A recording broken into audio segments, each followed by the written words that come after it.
This year, blessing, money, testimony. Go to follow, follow, follow, follow, follow, follow, follow you they go. This year, good news, giant plenty balling. Go they follow, follow, follow, follow, follow, follow, follow, follow, follow you they go.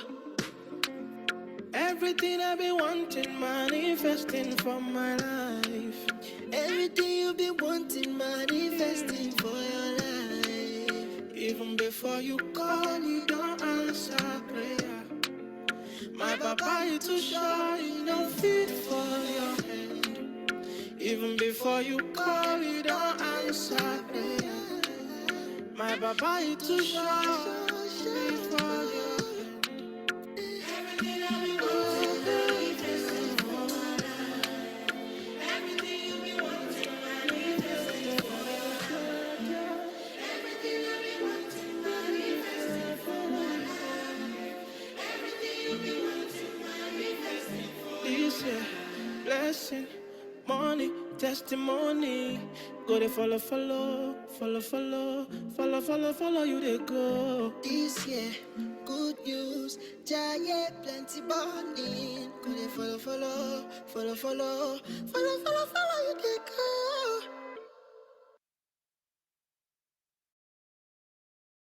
Why are so many businesses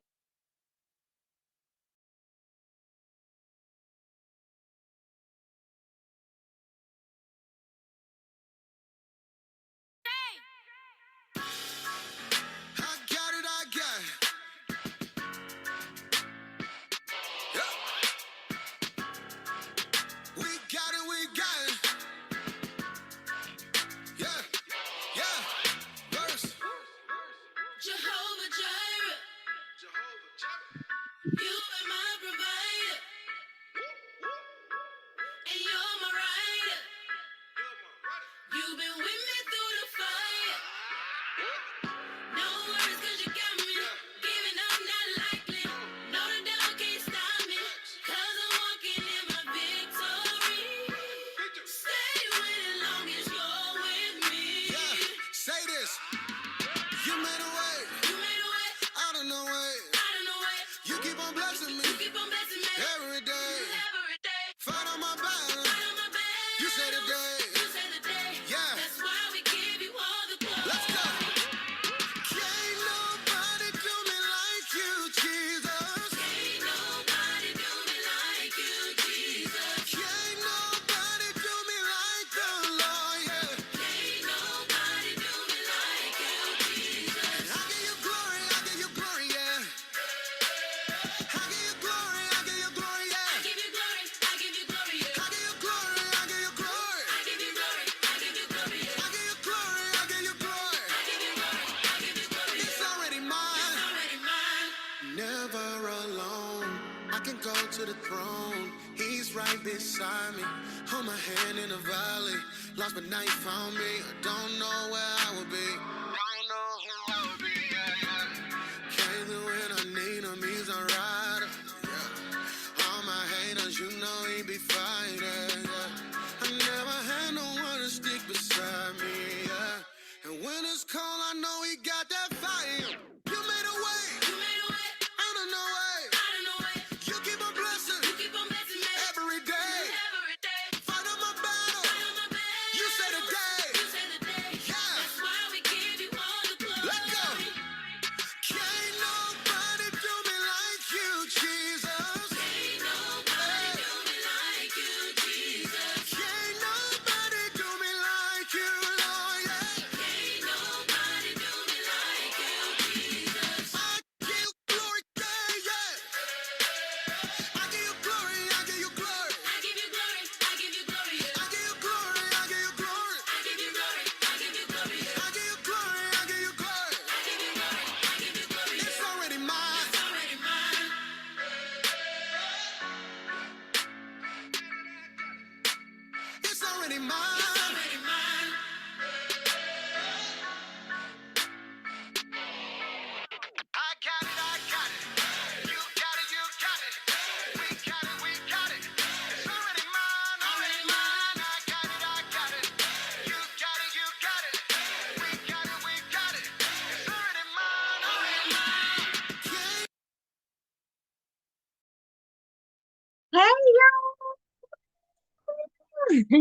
Welcome back, welcome back, welcome back. It's day 3, everybody.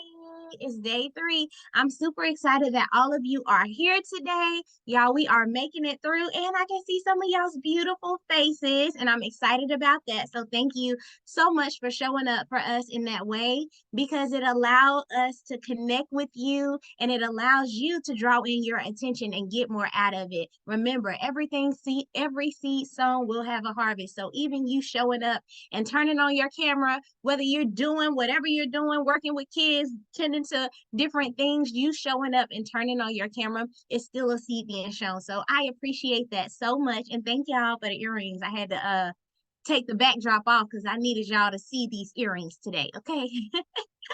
So I'm excited that all of you all are here.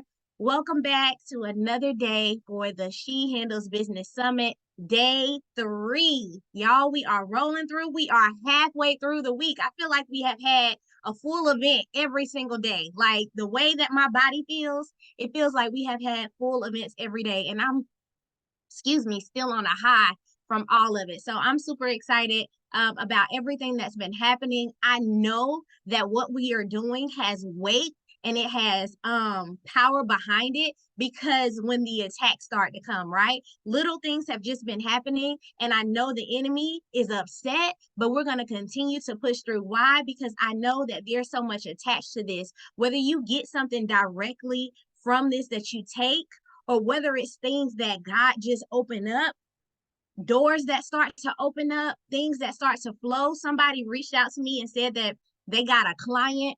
I don't even believe that it's just the information that you're going to benefit from. I also believe that you're benefiting from the environment. I also believe that you're benefiting from tapping into a space where you're being empowered, you're being encouraged, your faith is being boosted, your ability to contain is being expanded. And so I'm believing that different things, different breakthroughs, different opportunities, different doors are going to continue to be opened and made available to you throughout this week. So continue to show up for yourself.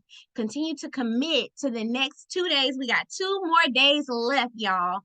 Continue to commit and show up. And I promise you that you're going to see the harvest from it, because we're already seeing it. We're already benefiting from it. So thank you all for showing up with your camera. I see Janelle has her camera on.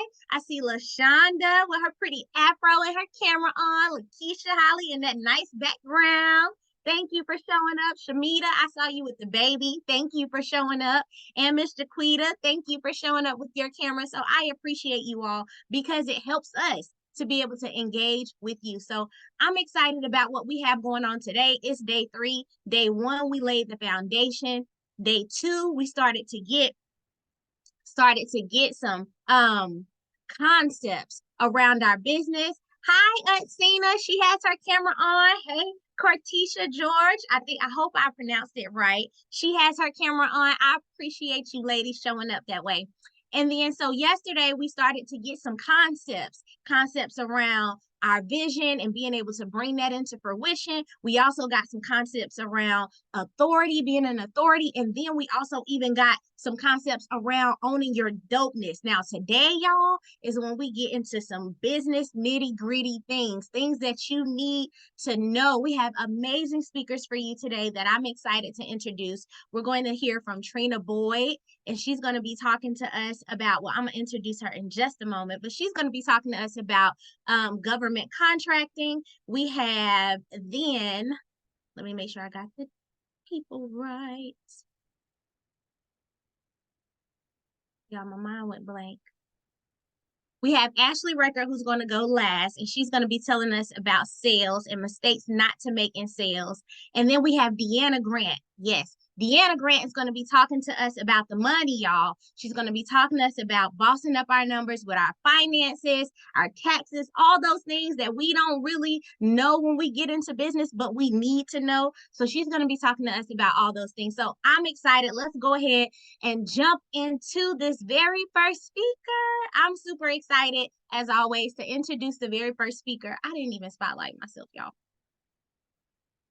I'm super excited to introduce the very first speaker because She, again, is another person that's very important and special to me. I don't get to connect with her all the time, but I am like, there are certain people that, you know, God has just blessed you with that are gems in your life. And Trina, when I say she is a wealth of knowledge, a wealth of knowledge. Her story is impactful because she is a person that is so genuine, that has been through so many different stages of life. So she's so relatable. But when it comes to knowing business inside and out, this woman knows her stuff. She can talk to you about government contracting. She can talk to you about getting grants. She can talk to you about the structure of your business. She can talk to you about so many different things, nonprofit organizations, getting business credit, all these types of things, because she is so knowledgeable, and it's because of the things that she has built.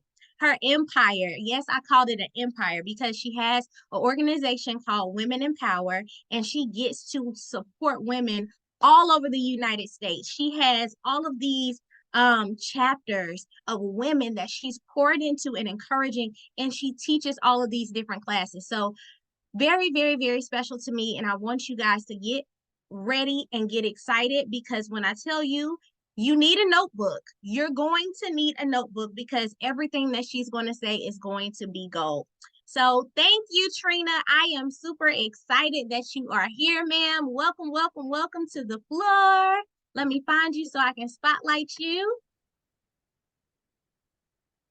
Thank you, Shamandrian, for this platform. Thank you for inviting me. Thank you for everything that you're doing. I always love your events, okay? Yes, so thank you again. I also want to acknowledge some of Women in Power's members who are on. I see May on here. She's always supporting me. I see Teacher George, she's on here. And Renee, she's on here. She's one of our chapter leaders. So thank you all for supporting me. Oh, Miss Kinder as well. Thank you all for supporting me as well, for coming on. I'm Trina Boyd. Today I'll be actually discussing government contracting, which is one of my favorite subjects because the government literally has $2.3 billion set aside for us, right? So what I'm actually going to do, I have a presentation that I would like to share. I'm actually going to share my screen, and then as I'm getting that presentation pulled up, Shamandra, okay, thank you. So as I'm getting the presentation pulled up, I want you all to just type into the chat what type of business that you have. So type into the chat what type of business you have.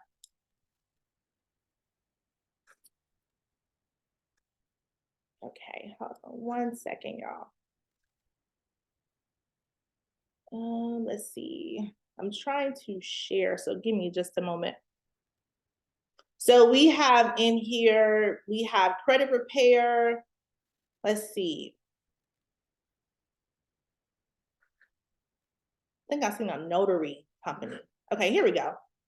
Marketing consultant, coaching, real estate, yes. Notary, tax preparer, home care agency, grant writer, yes. Awesome. I love it. Let's see, who else? Okay, catering, jewelry, life coaching, social media management, marketing. Let's see, brand messaging. Yes, I love it. Shamandra, am I able to share my screen? I want to show them. I actually created a presentation for you all, and I am so excited to share this information with you all. Is it not allowing you to share because it says that you have access to my end? Maybe it's nobody else is sharing. It's saying somebody else is sharing. I know nobody else is sharing. So let's see. It says start. Okay, there we go. Oh, okay. I know what it is. Hold on 1 second. I think it went through. Can you all see my screen? We can now. Awesome. Thank you. Awesome. So I'm Trina Boyd. I'll be talking about government contracting. So I do have an agenda. So I do like to start off every meeting with prayer. And then we're going to talk about what is government contracting, right? And then how do you qualify for a contract? And then how do you win a government contract? So all of that is important. So I want to start off with prayer. Heavenly Father, I just thank you, Lord, for each and every one who is on this call. God, I thank you, Lord, for women-owned businesses. God, I pray that you send the Holy Spirit to comfort them, to be their helper while they are working their business. God, I thank you, Lord, for the harvest that is coming. God, I thank you, Lord, for open doors. I thank you, Lord, that your word says, as we give, it is given unto us with good measure, pressed down, shaken together, and running over, shall men give into our bosoms. I thank you, Lord, for that. In Jesus' name, amen. All right. So I'm Trina. I'm the founder of Women in Power. So Women in Power is a nonprofit organization. God actually called me to women in 2015. I also have multiple six-figure businesses that I have. And then me and my husband, we actually have the government contracting business. I really wanted to share government contracting on today because there's not enough women who are in government, the government space, and the government has not been able to fully commit to the $2.3 billion is because a lot of us don't know how to get into that space. So that's why I wanted to share with you today about the government contracting and how you can get into government contracting as well. And so what I did this past year, I actually revamped my nonprofit to be able to teach on these three things, which is government contracting. I wanted to teach grant writing, and I also wanted to teach on business credit. And so because those three areas are going to help us not only scale our business, but it's also going to be both business credit and government contracting is going to be able to scale. And then also grant writing and learning how to write grants is going to allow you to fund your business. So that is why I revamped Women in Power, to be able to teach women in a group setting about this. So if you all have already typed into the chat who you are, what you all do, what type of businesses that you all have, I appreciate that. So let's get into, why do you want to do government contracting, right? Why? One reason is because you will instantly scale to 6 to 7 multiple figures. So I'm going to repeat that. You will instantly, if you're looking to scale your business, right? So if you're saying, hey, I want to scale, I'm tired of being where I'm at, even if you're at 6 figures and you say, I want to scale to 7, this is what you need to be doing, this government contracting. It also will create a stability in your business. So if you are, and I heard somebody was on here was in real estate, you just will not believe what the government is doing in the real estate arena. But creating that stability, because these contracts are anywhere from 5 years to 10-year contracts. That is a long time. And then you can also receive multiple contracts. I do want to say that as well, because a lot of people may think, they only can do like one contract. No, you can do multiple contracts. You can do multiple contracts. So my business, and me and my husband, we actually have, we do call center work. But one of the things that we have been doing lately is teaming with other, organizations. So I'm going to get into that as well. But this is why you want to be doing government contracting. So I did see in the chat, at what everybody does. I saw graphic design. I saw credit repair. You would not believe the government buys those services. They buy those services. But I want to kind of go into, how do you qualify, right? Like I said, it's $2.3 billion set aside for women, right? On the federal level. But I want to break down the government and how the government works. So there are 3 parts to the government structure as far as it relates to government contracting, right? So we have the city level. So if you're in Charlotte, they have government contracts because it's called a local government. Then you got the state. So if you're in North Carolina, you got the states. They have, wherever you're at, they have government contracting for whatever state that you're in. And then you also have the federal government. But today I'm actually going to be discussing primarily the federal level, only because that's where the money is. That's where the most money is. You can still do like state and city, but if you want to scale to the multiple 6 to 7 figures, you want to be in the federal space. I have written multi-million-dollar contracts on the state level. I will say that. It was actually, in addition to the call center that we do, it was actually for a daycare center. It was for a daycare center. They needed, basically what they needed, they wanted someone to come in and operate and get licensed a actual daycare center, right? It was in Fayetteville, but like I said, it was on the state level because I'm in Charlotte. And then what they wanted was the county employees to actually bring their children to the daycare, but they wanted someone like me to come in and get it licensed, and basically they will give me the funding to actually get it licensed, to get the building up to par, to actually put, you know, the toys and stuff in there. You had to have programs, and that was a multi-million-dollar contract. I did the numbers, and depending on how many children that they had, you know, it would be well over $1 million for that contract. But just don't neglect, you know, looking on that city level, looking on that state level. But today we're going to talk about the big money, which is the federal level. And then if you all have questions in the chat, definitely you can ask those questions, because I'm going to be able to answer those questions as I'm going along. All right. So where do you actually look for contracts? So this is the website where you would go to look for. I'm giving you all like the information, y'all. I'm not holding back. And I get right into it just to let you all know. SAM.gov is where you would go. SAM.gov is where you would go to look for those contracts. Let me just back up, because I want on the qualify, right? So the qualify level, I want to say that the government you want to know if the government is buying your services. So that's the most important part right there. You want to know, and if I look into the chat, I can tell you if the government is buying your services. So that's one way you can qualify, because the government does not buy, you know, every single service that we may provide. Like they actually provide childcare. They need childcare. Coaching, they have that. It will be more so geared towards training. I saw Heather, she does coaching. So that would translate to training, right? Somebody said cleaning. Definitely. You want to be in the cleaning space. It's when I tell you it's money out there for cleaning. Notary as well. If you go to SAM.gov, they have contracts for the notary business. Let's see what else we have. Coaching. So clothing, with the clothing part, you would have to pretty much provide whatever type of, and that's a product, you would be able to provide whatever clothing that they're asking you for. So they may need, for example, because we're dealing with the military, right?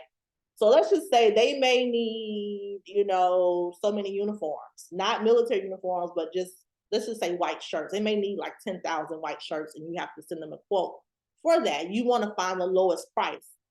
So that's another way you can actually win that contract, but that's still in the arena of what you actually do, right? Content creation, that marketing, that will fall under the marketing part of it, but the government buys that. Home care agency. So basically we teamed with a nurse. This was when we were going to team with a nurse to provide a home care agency. They wanted a home care. So the way it breaks down to the government and what you actually do, you're actually going to be providing to their audience.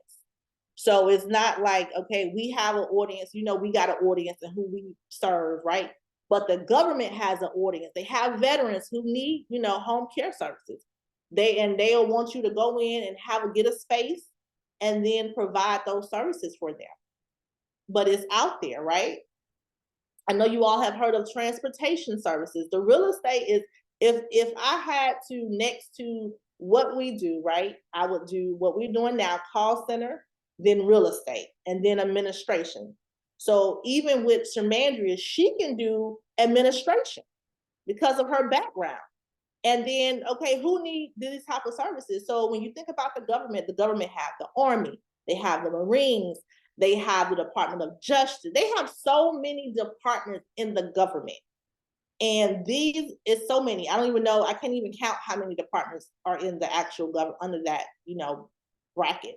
But most of these branches actually need the services. Administration is like a big thing in the government. They need administration services. And then real estate, when I tell you real estate is more so on a residual level. And I encourage everyone, I say, hey, you don't even have to have experience in real estate, but everybody needs to be in real estate, right? Because that's how you create generational wealth. But with the government, these real estate deals are anywhere from 7 years to 20-year long leases. So it's like a lease, commercial leases, and you have to find the building.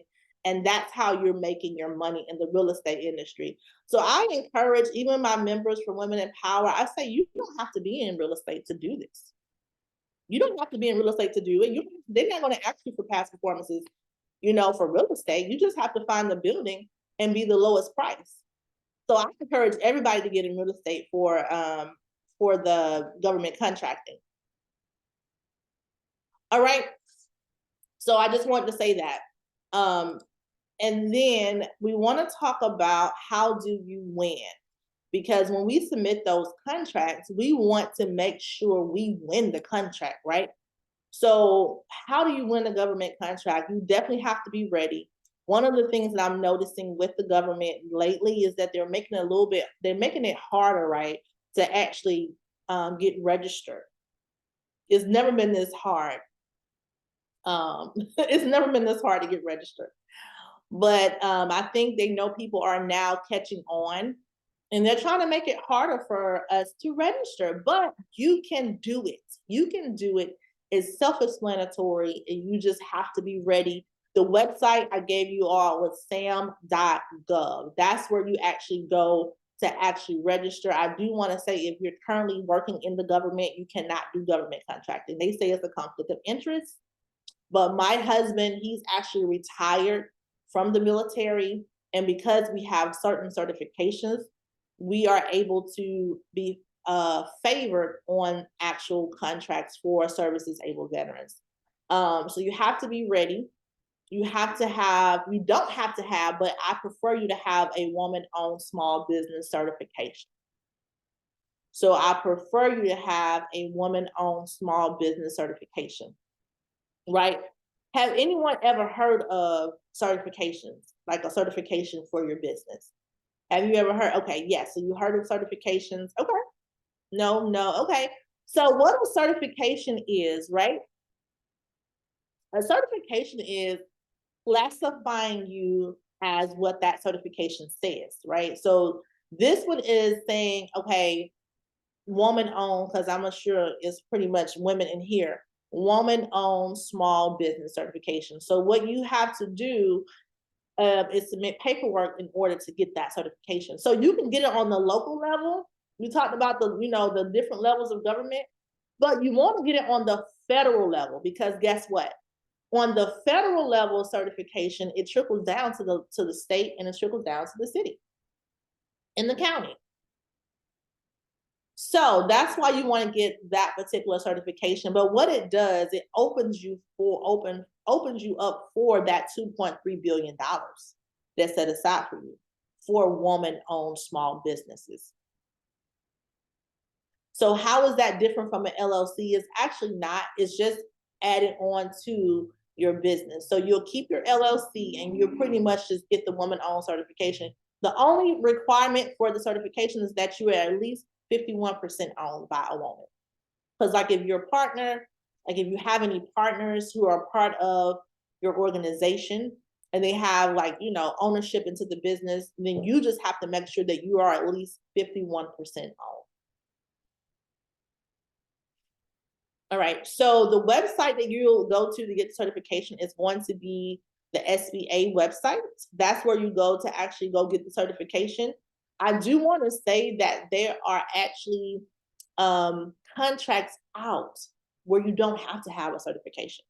So literally, if you say, hey, I want to start doing government contracting, in the next week or so, because if you're not registered, then you have to get registered. That takes about a week. But if you're already registered, you say, hey, I want to start doing government contracting like right now, right? So all you have to do is actually go to sam.gov and start looking for contracts in what you do.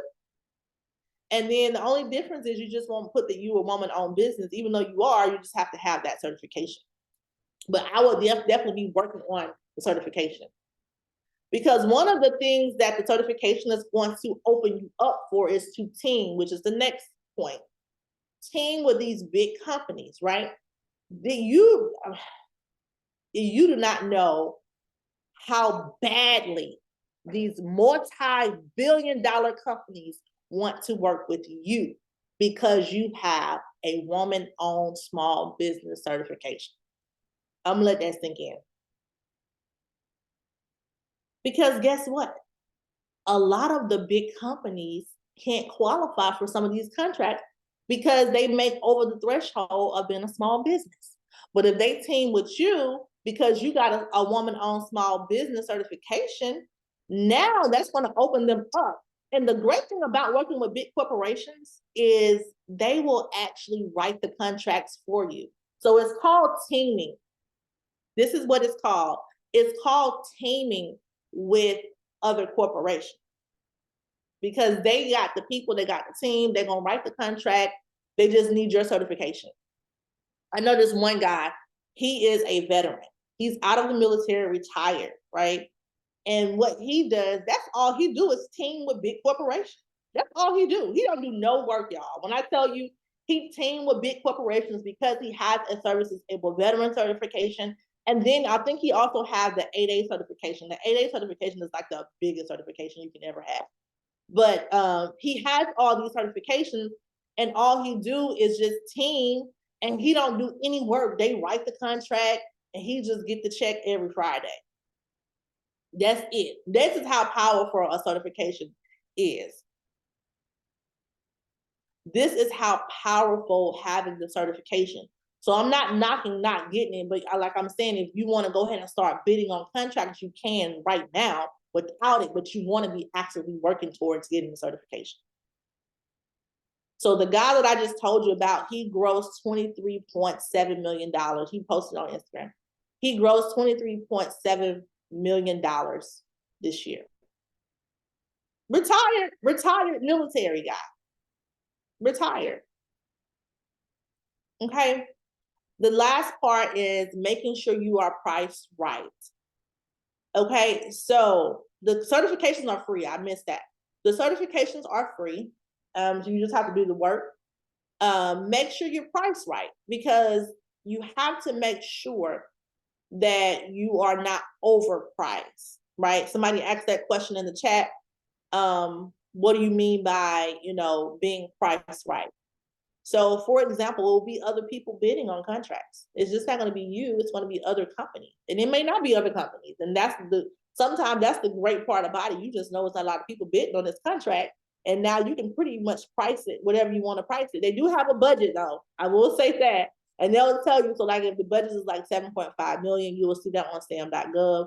It'll say like 7.5 million is the max for a 5-year contract. So if you divide that by 5, you'll see how much you're making every single year. But either way, you want to make sure you're priced right. One of my strategies is knowing if somebody is actually bidding on that one contract. I actually go and look at the questions, because you can ask questions about the contract and they'll post the questions. So if it's not a lot of questions, a lot of people aren't bidding on that contract. Okay. All right. Let's see. So what are your next steps? What are your next steps? I just want to make sure I'm staying on time, and I have my timer just to make sure I'm not going over my time. What are your next steps? You have the information, the government may or may not be buying your services. You want to register with sam.gov, because we're taking baby steps. We're taking baby steps when it comes down to, doing government contracting. I don't want to overwhelm you all with like a lot of information, but baby steps is registering, right? Registering with sam.gov. And then also you want to get your woman-owned small business certification. Those are your next steps. that is the next step. What I want to do though, briefly, I do want to show you how the website looks on sam.gov, so that way you'll know you're on the right site. And let's see, can we see what the contract is offering before we apply? Nope. Not as far as the price. They'll tell you what they want you to do though. But the pricing, you're not going to be able to see that until yeah. Okay.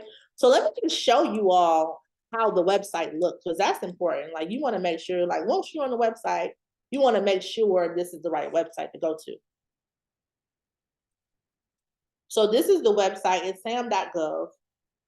This is how the website looks. So once you see this, you're on the right site. You're on the right site. And when I tell you, you can do it, you can do it, okay?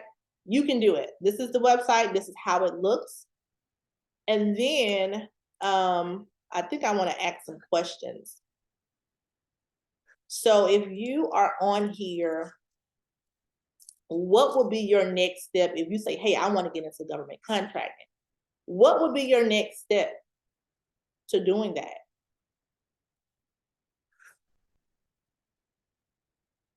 What would be your next step? Wrapping up LLC and then registering. Okay, yep, you do have to, that's a great point. That's a great point. You said wrapping up. So you do have to have, she made a great point. So I do want to say, you, of course, I'm just going to assume everybody have an LLC or S Corp or a sole prop. You can be a sole prop. You don't have to have an LLC, or you can be a nonprofit. I do want to say that. You can be a I've seen nonprofits, a multi-million-dollar nonprofit that does call center. You definitely have to have, so what I want to say, you do have to have your business. I'm just assuming that your business is already set up as an LLC, S Corp. You also have to have a, you can't have a virtual address, but you do have to have a business bank account. So you do have to have that. So when you are awarded a contract, they send you the money electronically. So just make sure it's a business account. But just to get started, I want you all to register with sam.gov and then get your woman-owned small business certification. All right. And then lastly, if this information was valuable to you, and you would like more free information, you can actually go to my YouTube channel. I do have videos on that, on government contracting. And what I'm actually going to do is I'm actually going to post my YouTube channel link. And I have other stuff on my YouTube too that you can definitely benefit from as far as government contracting. But let me just post that into the chat for you all. I do talk about how I won my first government contract. I do want to also say, don't discount your local level, but because we want the big bucks, we want to start on the federal level. So I just posted my YouTube channel into the chat. So if you want more free information and just continue, if you just say, hey, I just want to get some more information about this, you may not be ready, you just want to continue to research, right? You know, everybody go to YouTube to get that information. But my channel actually have the same information on government contracting. I talk about business credit and grant writing too. So I do want to say that. But you say, hey, I want in. Like you say, hey, now I'm ready. I really want to, grow my business. I want to scale. Then I want to open this up for you all to become a member of Women in Power, only because this is the start. So you have, once you're registered with SAM, it's more moving parts. I want to say that, right? It's going to be after you register, you get your certification. I actually can walk you through the certification process. I have members on here right now. They're on here. They are in my classes every month. These are live monthly group coaching classes, right? I give you step-by-step instructions. I show you how to team with big corporations. I will show you how to get your woman-owned. It's called the WOSB certification. Also, how to write. So Ms. Pender just posted in the chat how to write government contracts, y'all. Because once you're registered, now you have to write the contracts, right? How to read them. Because one of the things with reading contracts, you want to know when it closed, when it starts, if it's set aside for a woman owned, if it's not set aside, that all of that is important. But not only that, you will actually get recordings after. These are live classes, but you'll get recordings after the classes. We have a full website where you have all of this information, right? So your investment, if you want to scale, if you wanted to scale to multiple 6 to 7 figures, our membership is $99 a month or $500 a year. So is the investment worth it? If you are serious, of course it is. If you want to invest $500 to make multiple, I'm going to show you how to make multiple 6 to 7 figures, of course, we know it's worth it, right? But I wanted to thank you all for this. Oh, let me just post the membership link into the chat if you all are interested in becoming a member. We meet every month. So our government contracting class is on the first Monday of every month. So that's when we meet, the first Monday of every month.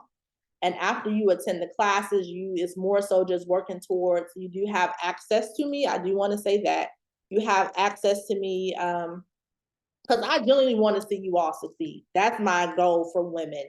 That's my calling. So you do have access to me, where you can text me. That's the quickest way to get to me. But if it's something like, hey, I need to get on a call with you, then we will set up a actual meeting. So we will set up an actual meeting for what the issue is at that particular time. We do have access to that. So it's not like you're by yourself when it comes down to anything as pertains to getting to the top, right? You're not by yourself. And I make sure I try to respond to those texts. And then if it's something like, I need you on a call, like we need to get on a call, or God give me something to give to you. God may give me something to give to you or release to you, and I'll release it. I think the video is playing in the background. Oh, sorry. I don't even hear anything, May. Let me see. All right. All right, but the link for the membership is in the chat. Thank you for looking out for me, May. Thank you all for having me. Thank you, Shamandarin, for this space. Thank you, thank you, thank you. Let me know if you need me in the future to talk about anything else. Thank you so much. So thank you so much, Trina, for that. Uh-oh.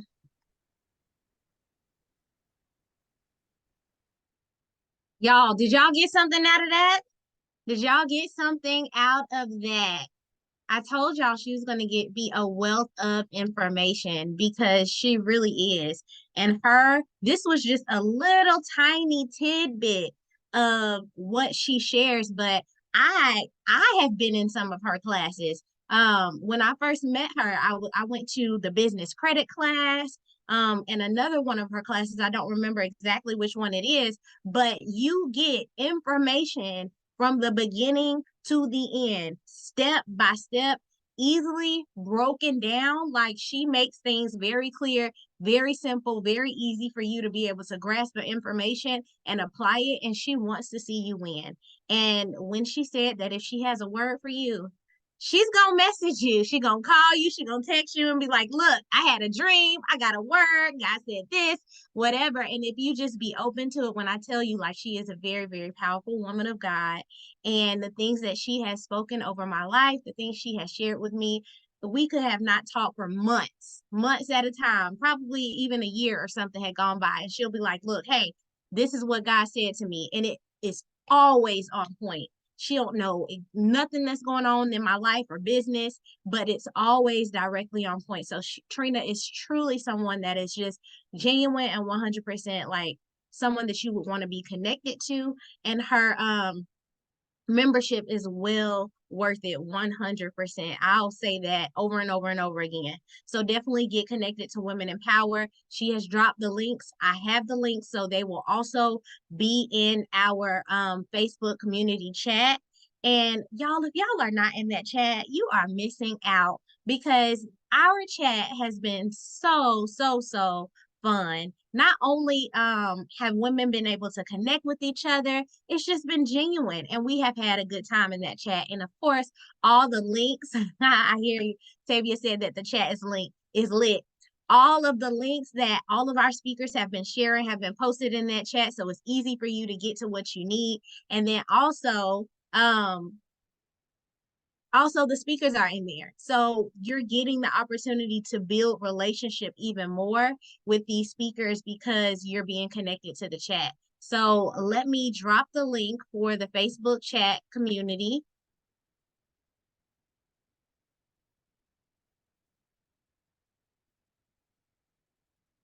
And that's one thing that I've really enjoyed because yes, we're getting on here 5 days a week, but being able to build relationship and connect with other women that are here and share the things that you've learned, I have really enjoyed that and I hope that you all have too. So one other thing that I wanted to mention, the VIP, y'all, the chat is one thing, but the VIP has also been amazing. We have had a couple of women that have gotten even more bonuses and free access and just like a another level of support, right? Like some of our gifts, excuse me, our guest speakers have been giving additional gifts, been telling people, hey, you know, you have access to DM me for the rest of your life in reference to your business and support. Other people have gotten discounts on sessions and free sessions and things like that. So the VIP has really been beneficial. And some of the questions that they have been asking have been beneficial for everybody. And so it's a really nice community. If you are still interested in getting VIP, getting access to the recordings, getting the She Handles Business t-shirt, and being able to receive whatever additional gifts that we give, then definitely get the VIP. So I'm going to drop that link as well because you can still join for today's session if you want to. And then we're going to get ready for our next speaker. So if you guys got anything from Trina, let me see some fire emojis in the chat. If you receive some things on government contracting and you're going to start working to get these certifications, let me see some fire emojis in the chat. I see it. I see it. Good. I'm glad that all of this information is not just encouragement. Our goal here is not just to make you feel good. Our goal here is to make sure that you get some things that you can apply in your business, some mindset shifts, some things that you can shift and change so that you can really be able to stretch and thrive in your business. And so that is what I'm excited about. So I see a lot of fire in the chat. Ashley, Regis, let me see. I got Tabitha, Cortisha, Deanna, LaShonda, Taniqua, Shanique, Tashonda, Shavon, Danielle. Good job. All right. So I'm glad that this is all beneficial and you have some things that you can apply. All right, y'all. So we are going to get ready for our next speaker. So today I told y'all we are all about like really getting to the business today, right? And so you've learned about how some strategies, how you can make some more money with government contracting. But if you're bringing in a whole bunch of money and you do not know what to do with it, and you are squandering your money, you're not being a good steward of your money, you're allowing everything that comes in to go out, right? You're making the six figures, but you're not seeing any of it because it's gone, or you don't even understand how to structure your finances, then that's where we're about to go right now. So I am super excited because another one of my favorite people is here to share with you about finances. Now, Deanna Grant, when I met her, she is extremely successful woman that has started. When I met her, it was more about tax accounting, and she was bringing in over 600 tax clients, like just big, large amounts of business in reference to how she was being able to support people on the tax side. But now she is helping and supporting women entrepreneurs, 6 and 7 figure entrepreneurs with their finances and the structure, and just making sure that they can keep their money in their pockets. And so she's coming to pour into us so that we can keep our money in our pockets. She is the CEO of Grants Financial. I want to make sure I give y'all everything. All right, so she's the CEO of Grants Financial and the founder of Business Tax Advisors LLC, and she is a personal and professional tax advisor. So I am super excited. Everybody show her some love, drop some dollar signs if y'all are ready to learn everything that Deanna is going to be bringing and sharing, because she's going to help us keep this money. So thank you so much, Deanna, for being here. Welcome to the platform. You have the floor, ma'am. Okay, thank you. Hey, everybody. Hey, y'all. Yes, I love those dollar sign, dollar sign, dollar sign, dollar sign. All right, so today we're going to talk about making and managing money. So I'm going to start I have a slide deck. Let's see. So I wanted to talk about what every financially savvy CEO should know about making and managing their money. And of course, I'm going to start with a scripture, Proverbs 21:5. The plans of the diligent lead to profit as surely as haste leads to poverty. So basically, if you fail to plan, you plan to fail. And who am I? Shamandrian already introduced me, but I now am like a speaker for taxes, cash flow management, wealth building, and I do financial literacy training.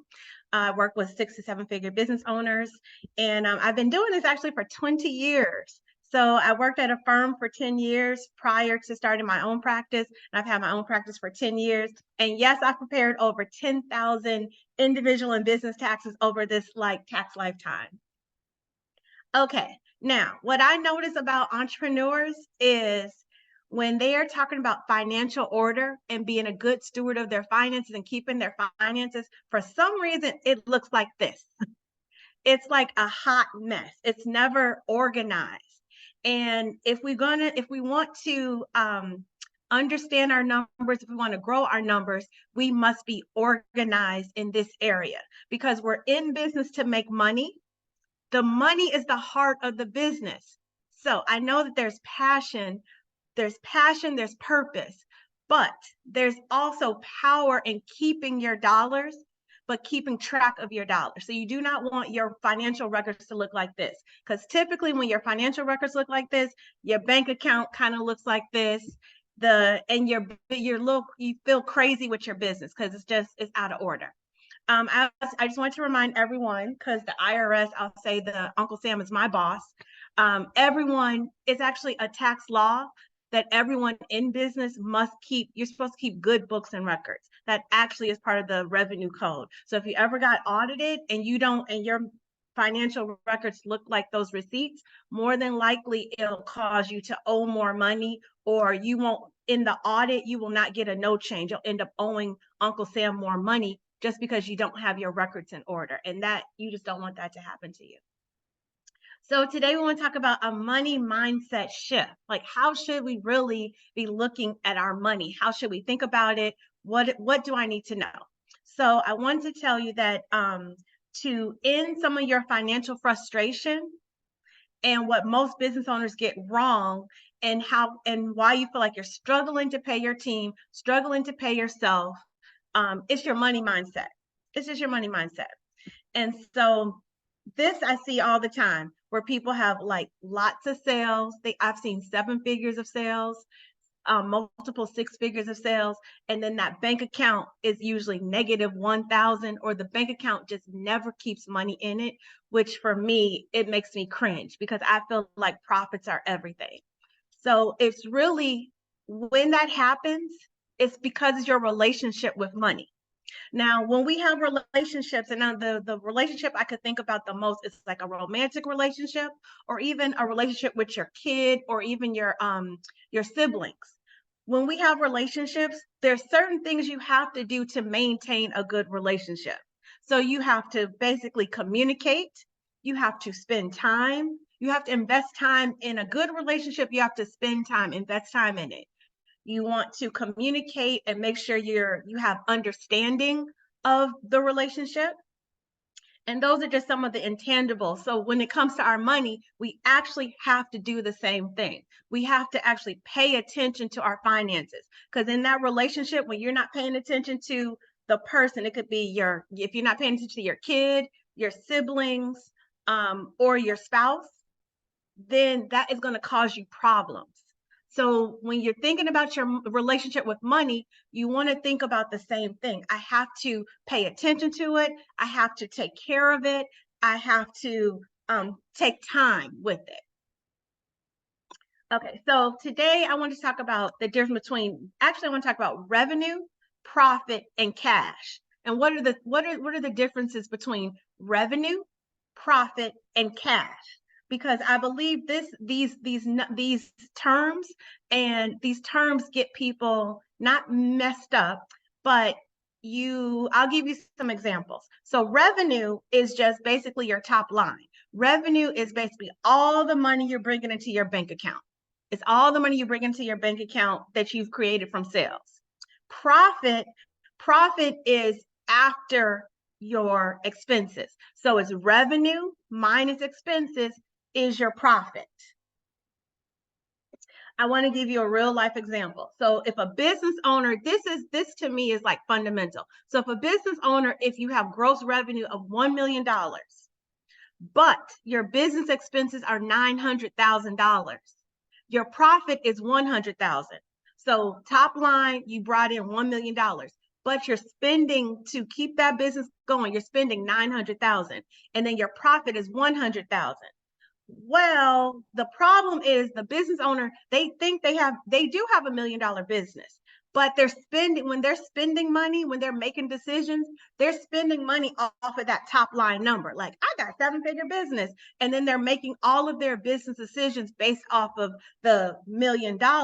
When in actuality, 900,000 of it is already allocated to different various other expenses. Like it could be your staffing costs, your marketing costs, your contractors, your utilities, your rent space, your inventory. Your expenses are already allocated. So then when you're spending money, the reason you're not keeping profit is because you're basically overspending. Or in your mind and your relationship with your money, you're not paying attention to it monthly, quarterly, or annually. So you have no plan for your money. And when you don't have a plan for your money, it does what it wants to do. But if you have a plan for the money, you control your money. You will control it and tell it where to go, when I'm going to spend it, when I'm not going to spend it, how I'm going to spend it, and what I need to spend it for. So you just need to plan just a little bit. But I feel like this is what gets people in trouble is they see that I have I made $300,000, and every money decision they're making is based off of the 300,000. But really, you have to understand, I made 300, but I'm spending 250. I literally only have $50,000 left over. I can't keep spending like that. So some things that you want to take into consideration is how much should you, like when you're creating a budget, I want us to reverse engineer how much should the revenue number be? What should the revenue number be? And the question everyone asks me, how much should I pay myself? Well, the answer to that for me is, how much do you need to pay yourself? So you need to look at your personal budget. So personally, because I feel like this is another area that gets a lot of entrepreneurs, I'll say, in trouble, for the simple fact that they don't understand how much money they need personally. So you used to work a W-2 job and you used to make $2,500 on the 15th, $2,500 on the 30th. And then when you started your business, you still need $5,000 personally. But some sort of way we forget that we're like kind of in hustle mode, and you're starting the business, but you forgot that you really I need to pay myself $5,000. So one of the first numbers that you want to calculate is how much do you need to pay yourself? And that number is subjective to you. So if you have daycare expenses, if you have, grocery expenses, you have rent, utilities, just sit down and write out all of your personal expenses so that you can be clear what that number is. If that number is $5,000, so be it. But to go month to month to month and you're still wondering, you're trying to figure out, why don't I have enough money? It's because your personal household needs $5,000. So the first number you need to calculate is how much do you need to pay yourself? Then the second number you need to calculate, because we're reverse engineering this. So we want to reverse how much revenue do we need? The second number we need to calculate is, what are our monthly business expenses? What are they really? How much are we paying for software, utilities, staff, contractors, any education, like your webinars, your memberships, your educational memberships to government contracting, your membership to any groups Ms. Shamandrian has, and your marketing costs, traveling expenses, any interest income, and then of course, legal and accounting expenses. You just need to write down what all that stuff is so you can come up with a number. And then and just say that number is 5,000. So you need to pay yourself 5,000. Then you have your business expenses are 5,000. That's $10,000 a month. Plus we want to have profit. Plus we want to include profit. So then we want to say, how much do we want for profit? What does profit look like for you? For me, profit looks like, for me, at minimum, I need to keep 10%. That's how much I need. So if my business makes $500,000, I have to keep 50,000. It's very important to me that I keep, and that does not mean what I pay myself. What it means is how much that my business will have in cash and profit at the end of the year. And I like for my profit to be in the bank account. I like it to be in the bank account. What I do, I have a little trick. I trick myself so that I can make sure that I keep my savings goals. So I automate, I'm consistent, and I automate my savings. So I make it automatic and consistent. And then I'll notice by the end of the year, I'll have however much saved. But what I do is, for my main operating account, I have 2 accounts. I actually have 3 bank accounts set up, but I don't want to get all into the profit first methodology. I just want to talk very simplistically. I have 3 bank accounts set up. One will be for taxes, one is for savings, and one is for my business, for operating my business. And what I do is every month actually I do it weekly. Weekly, I transfer, I don't know if it's $200. I change it as my sales get larger, but I take $200 every week and I have it transferred to my savings account, which is basically my profit account. So I trick myself. I take that $200 out automatically. So then when I look at my bank account, I don't even remember that $200 is in the savings account. And then when I look at the end of the year, I have over, $10,000, $20,000 saved in a savings account, which will be my profit, because I automate it and I do it consistently. So yes, but to reverse engineer the number, you would figure out how much you need to pay yourself. Then you figure out what your business expenses are, and then you figure out what your profitability is. So if you made $10,000 a month, for me, that is $10,000 a month. That's $120,000 in a year. So 10%, that would be $12,000. So basically, you would need at least between $11,000 and $12,000. I'm sorry, and my numbers right? That's $12,000 a month. And if I have 5,000 of business expenses and 5,000 of paying myself, then $2,000 would be the profit. So basically, that's the reverse engineering. All right. So, but when you keep up with your business finances, you start to understand how your business is performing, and then you're actually able to make better decisions with your business. So when you're making business decisions, a lot of us sometimes, and it's okay to go off of heart and passion, because we're entrepreneurs. We have to trust God, and we have to trust our internal spirit and energy that this vision was placed on my heart for a reason. However, you also have to do some logical things within the business and to be a good steward of the money and the finances in your business, because God wants you to take care of that money and not be wasteful with it. And so when you plan, you actually are able to make good decisions by looking at your business finances. So if you actually have a bookkeeping system and then you get a profit and loss report, you can kind of look at your report and you're able to make decisions. Okay, so I just wanted to remind you, like, if you don't know your business profit on a monthly basis, how do you really know what direction you're headed? If your business is doing good or not doing good? If you don't know your monthly expenses, how are you when you're trying to hire contractors or you're trying to hire employees? If you don't know what your monthly expenses are, how do you know what money you can spend on contractors and staff?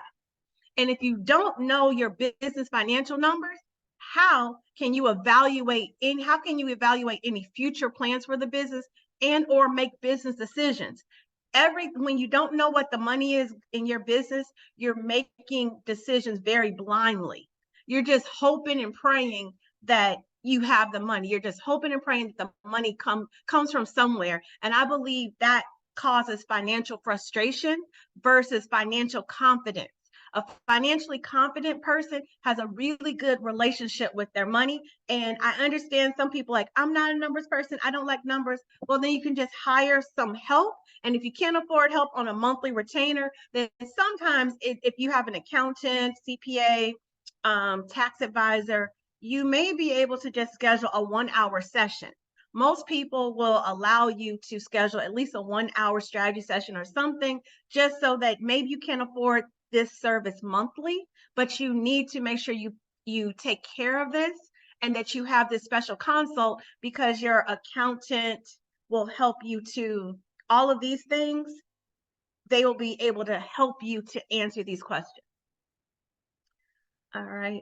And I just wanted to remind everyone, you have to be like a CFO of your own business. So what does a CFO do? And if you're larger, you can hire a CFO. But when you're starting out, we kind of wear multiple hats. So a CFO analyzes the company's financial strengths and makes recommendations to improve financial weaknesses. That's why you want to review your finances, because you're looking for, where's my business strong and then where is my business weak? This is just a tax bill, and this is not the largest tax bill. I've seen people owe over 6 figures in taxes, and that's not the point today. But it's just like, I just know that when people are not keeping up with their finances, then this is what happens. They get these little love letters from the IRS, because what's happening is you made 5,000 in you're paying yourself 5,000, you have your expenses of 5,000, and you have your 2,000 profit, but then there was no money put aside for taxes. So my little tip for taxes, my tip and trick for taxes is 10% of gross. And I feel like if you're making 50,000 and you start that practice of putting 10% to the side when you're making a little bit of money. So if you're making $50,000, I'll just say annually, and you put 10% to the side, that's $5,000. Then you're just getting into a good habit and becoming a good steward of your money and just being used to paying taxes. Now, if you have a tax strategist, we can help you not spend the entire $5,000, but to go year to year, month to month, and you're not allocating any of your money for taxes. It's just unrealistic. So the number that I suggest is 10%. That does not mean that's the tax bracket you're in, but that's a very easy number to put to the side, Am I at time, Shamandri?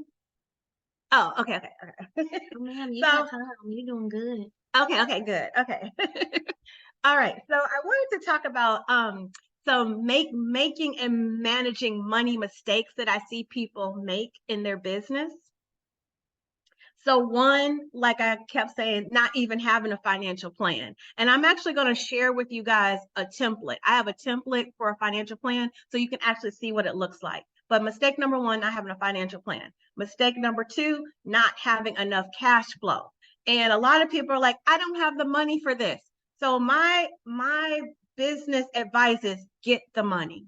You have to get the money sometimes. If that meant, now I don't want to recommend those secondary market loans, but there are businesses like there's something called Lendio, there's something called Coach Financing. There's a couple of places that you can go to get secondary market financing. And what that means is they'll give you $50,000, but the interest rate is super high. So the only way I advise, if you're going to get those, Lendio.com is one of them. Coach Financing is one, and those are two good ones. Lendio will give you a bunch of lenders.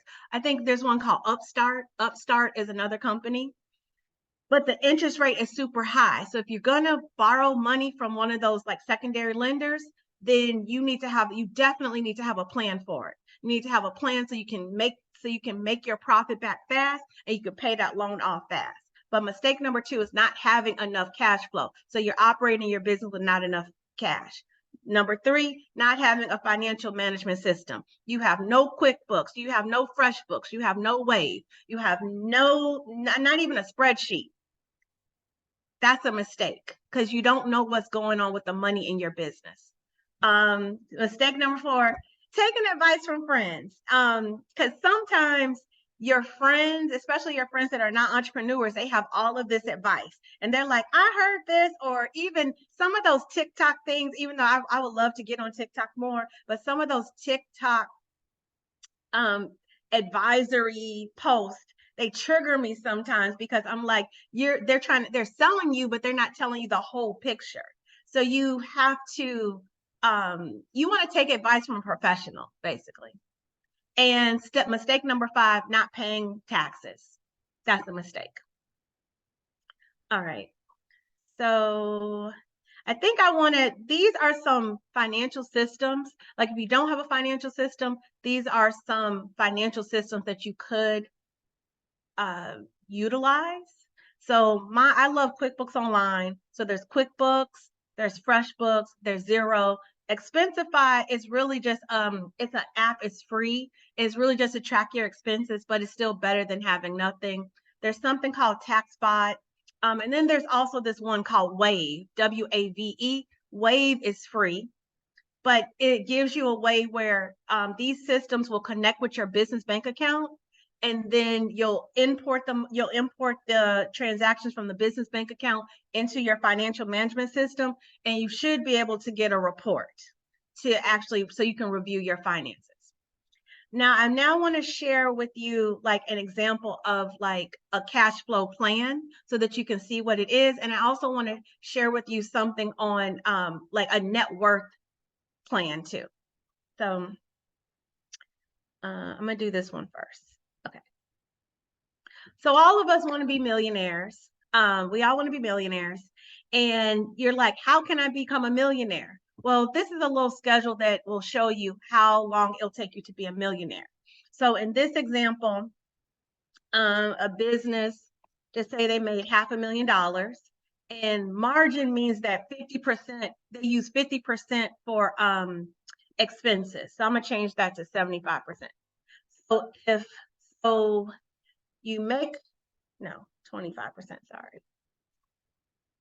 So you make $500,000 and then you're spending $375, and then your profit is $125. So this is your profit. And then if your tax rate is 20%, you have to pay $25,000 in taxes. And then if you want to take home $100,000, it would take you 7 years before your net worth would be $1 million by saving that $100,000 each year.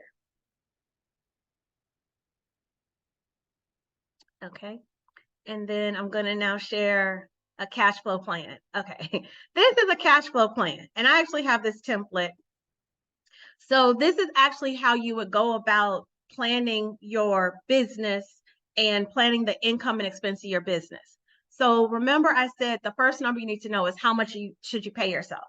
So you figure out how much you're going to pay yourself, and then you should write down what are those monthly business expenses. And then once you know those numbers, then you can figure out, well, what am I selling? So if you have a coaching business, I don't know if you have membership, you have memberships. And so what you would do is you're going to project. So you would say, have memberships. So I'm going to sell 10 in the month of September for $99. So no, that's not enough money. I'm going to sell 100. I'm going to sell 100 for $99. Then I'll have $9,900. And then I have a coaching program that brings $5,000 a month. So I have $14,900. Then you need to know, well, what are your expenses? Are you paying other coaches to work with you? Are you paying for supplies or anything that's directly related to this $14,900? Then you have to write out all your expenses and you'll come up with a number for all the expenses. But as you see, if you fill this out, you'll be able to see how much net income you have and how much cash you'll have at the end of the month. So this is an example of a financial plan.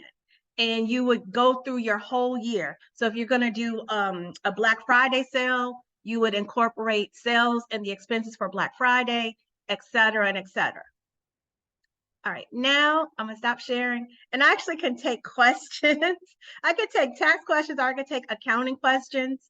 I do help people with that cash flow statement. So if you wanted to, you could schedule like a strategy session with me and I could help you with that. And I'm going to, because I love Shamandrian, I'm going to give everyone that sheet. I'll give everyone the sheet.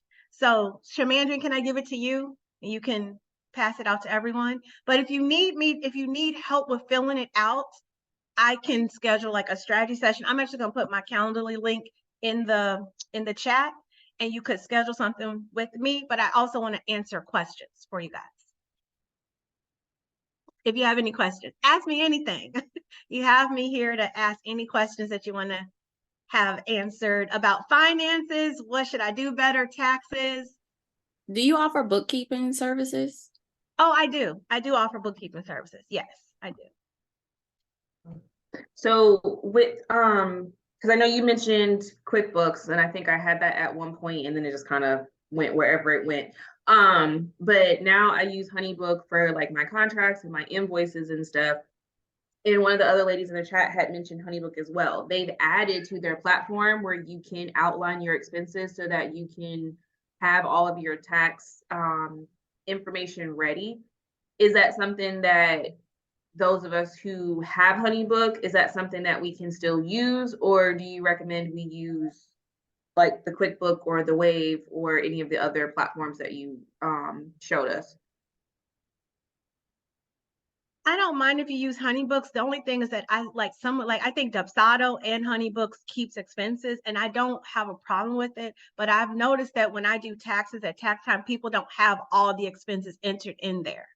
And I'm not sure if it's because you're not able to reconcile it. And all I know about these other softwares is that they are they're for accountants, and it's an accounting software. And the purpose of like QuickBooks is for accounting.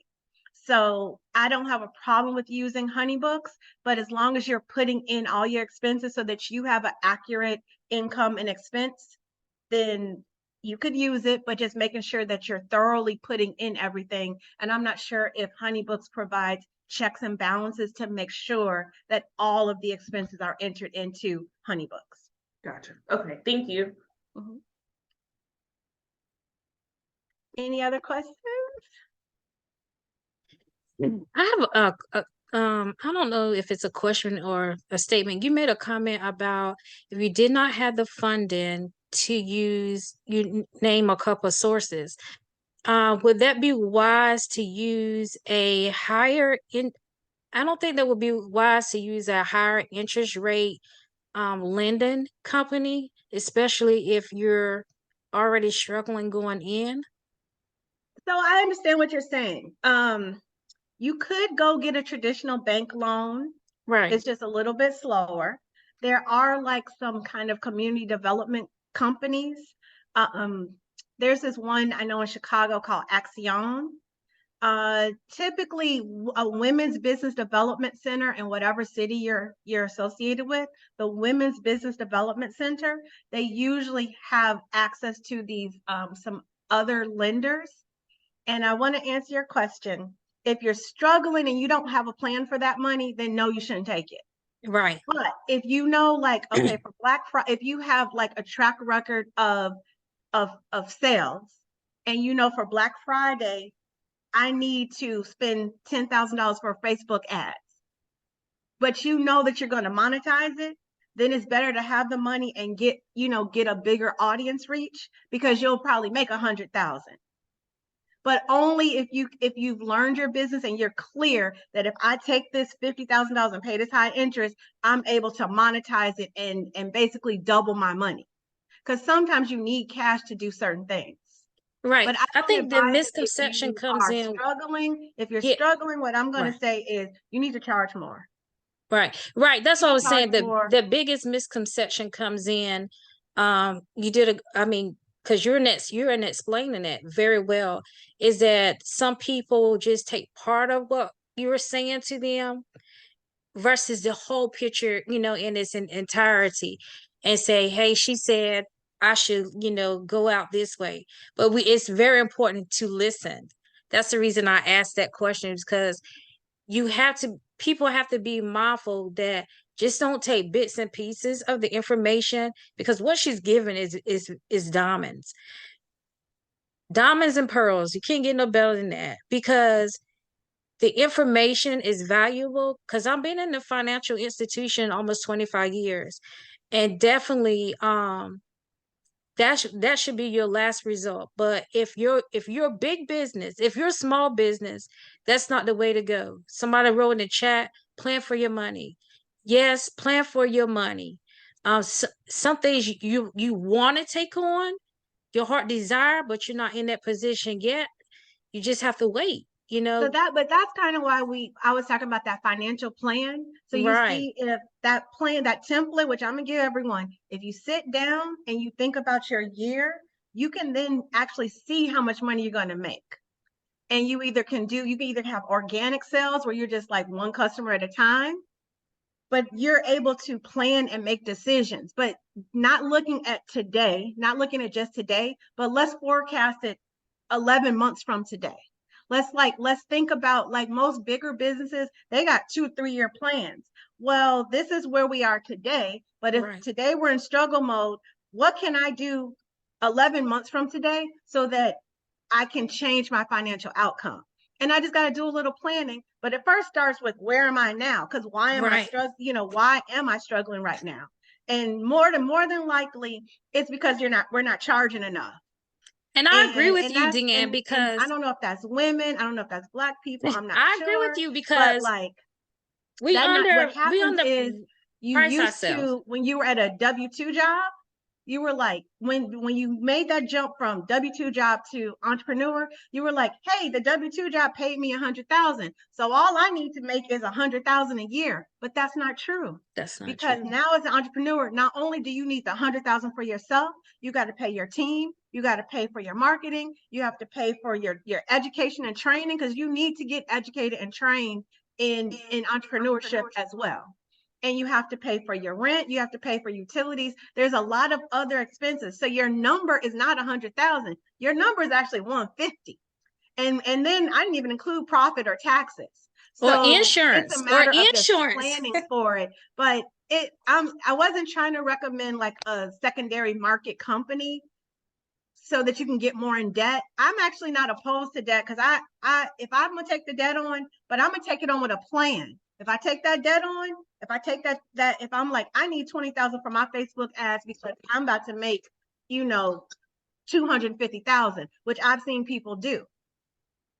Well, my intention is, if I take this 20, I'm gonna turn into 250. But if you're like, I'm gonna take the 20 and then I'm gonna buy a Mercedes, I'm sorry if I'm being whatever, but I'm gonna buy a Mercedes, or I'm taking this 20 to supplement the lack of money in the business, the lack of financial resources that I currently have in my business, without a plan to make more money, then no, you shouldn't take it. You shouldn't even take the bank loan. People took that, people took the EIDL loan, they took those PPP loans and the EIDL loan, and they still don't got no money because they had no plan for it. They just spent.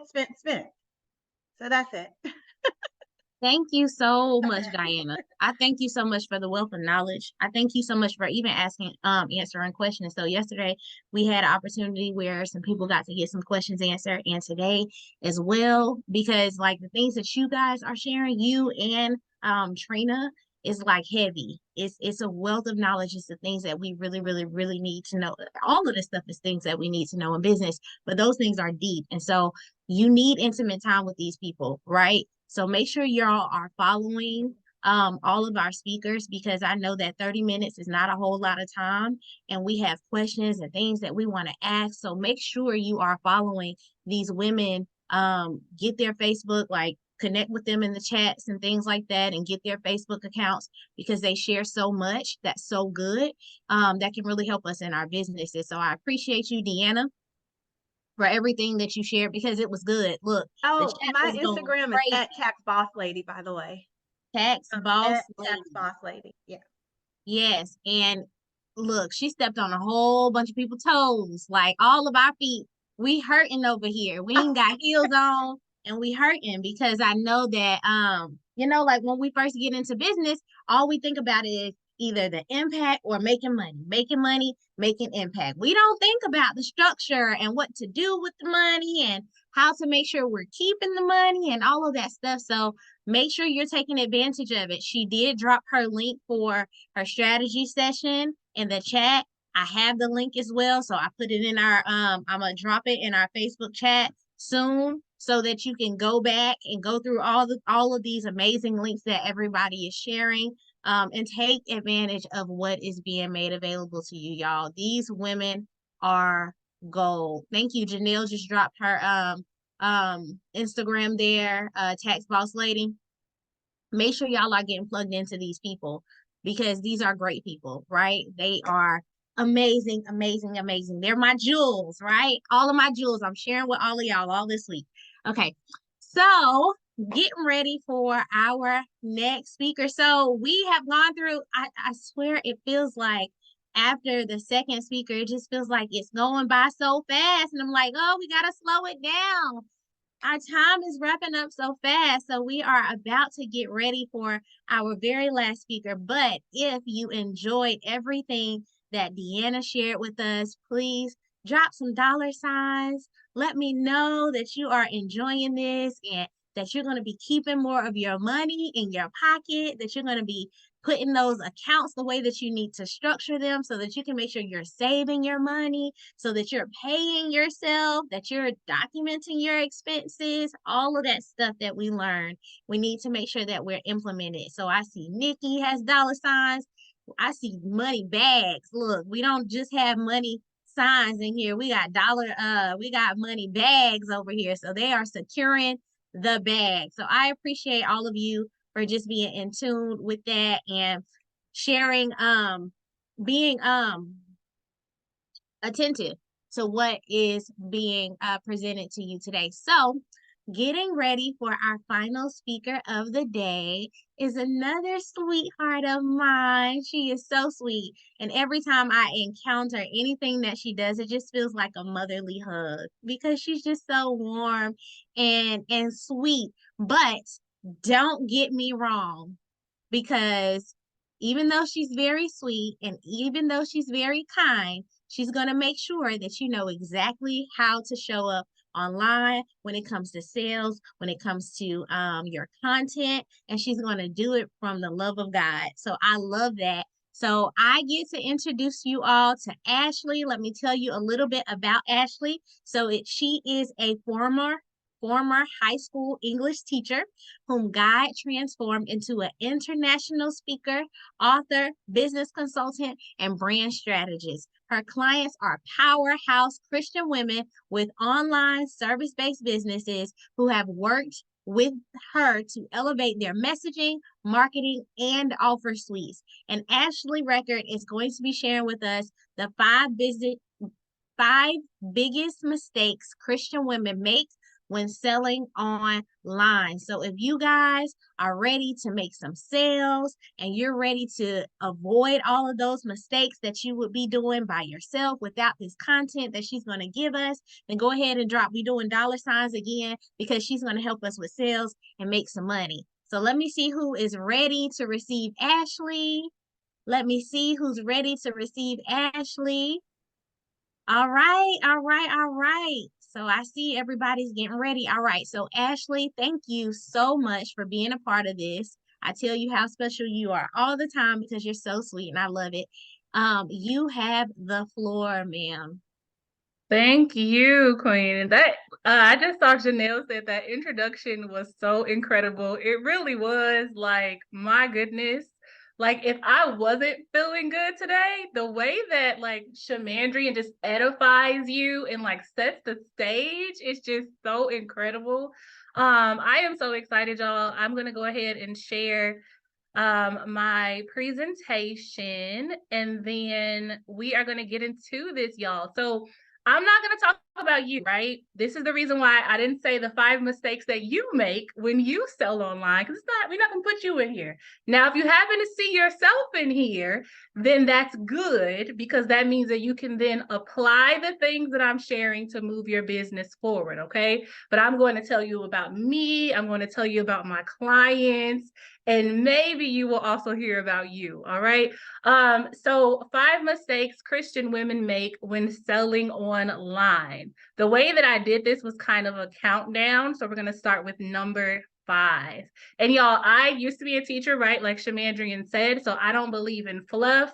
I don't believe in you know, having all the random, right? I want to just get straight into it. Okay. So starting with number 5, they post content, right? So you posting the content, you're being consistent, but then you expect the leads to just show up. That's what they do, not you. That's not what you do. If that's what you do, you just kind of sit back a little bit, say ouch, right? And then come back together so we can figure out how to fix this.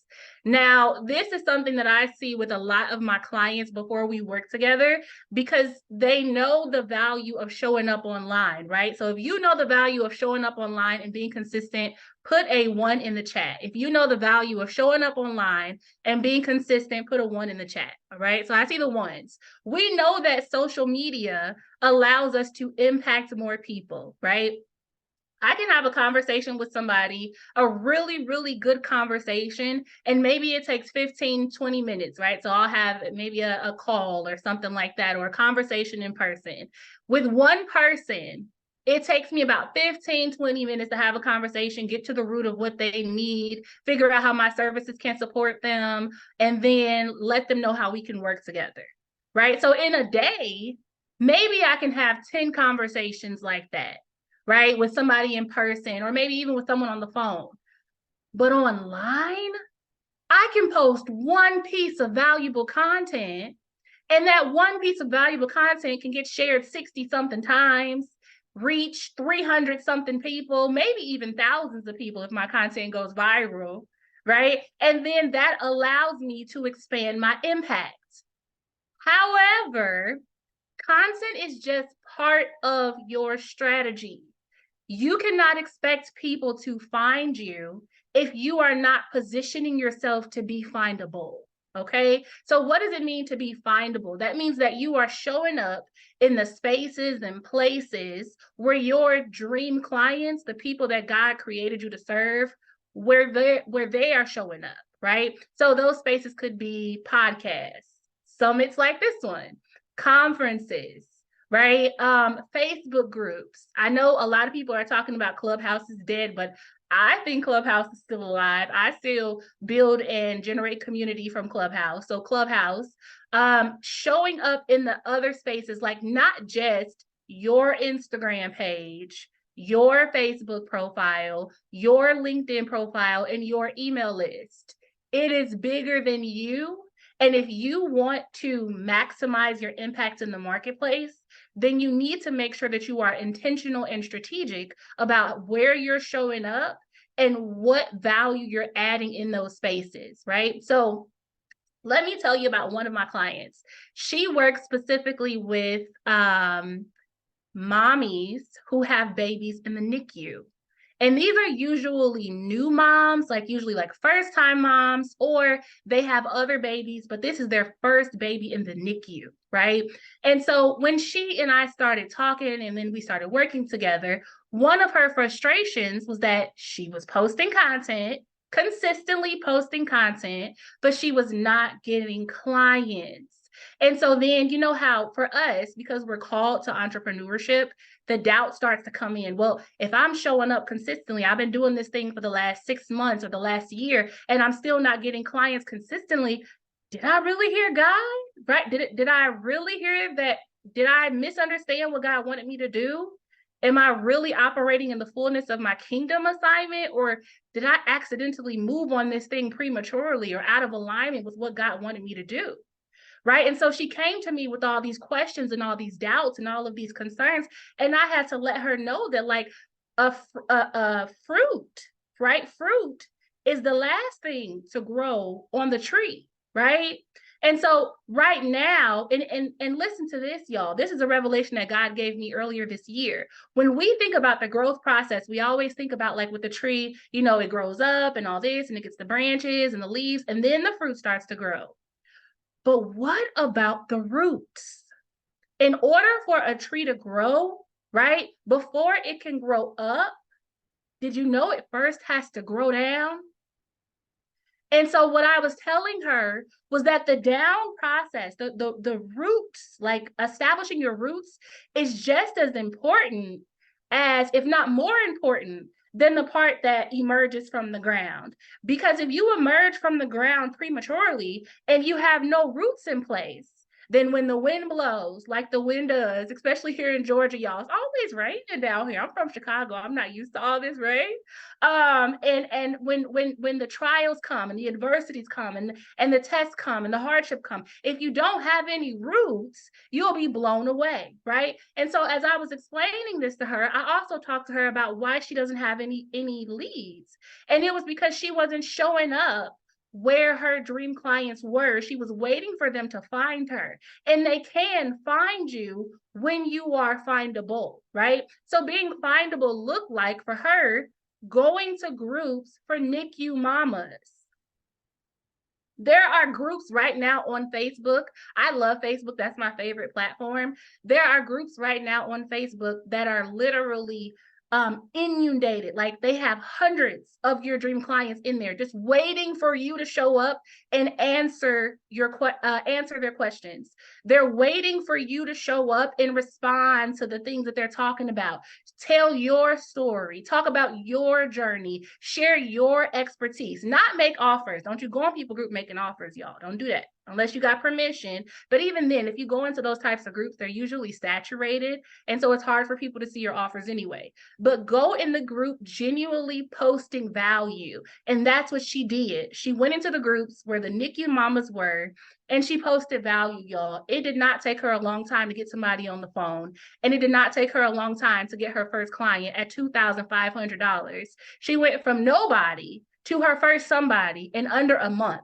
How? How did she do this? Because she stopped posting content, expecting leads to magically appear, and she became intentional and strategic about showcasing her expertise, her perspective, and her positioning in the spaces and places that were occupied, that are currently occupied by her dream clients, by the people that God created her to serve.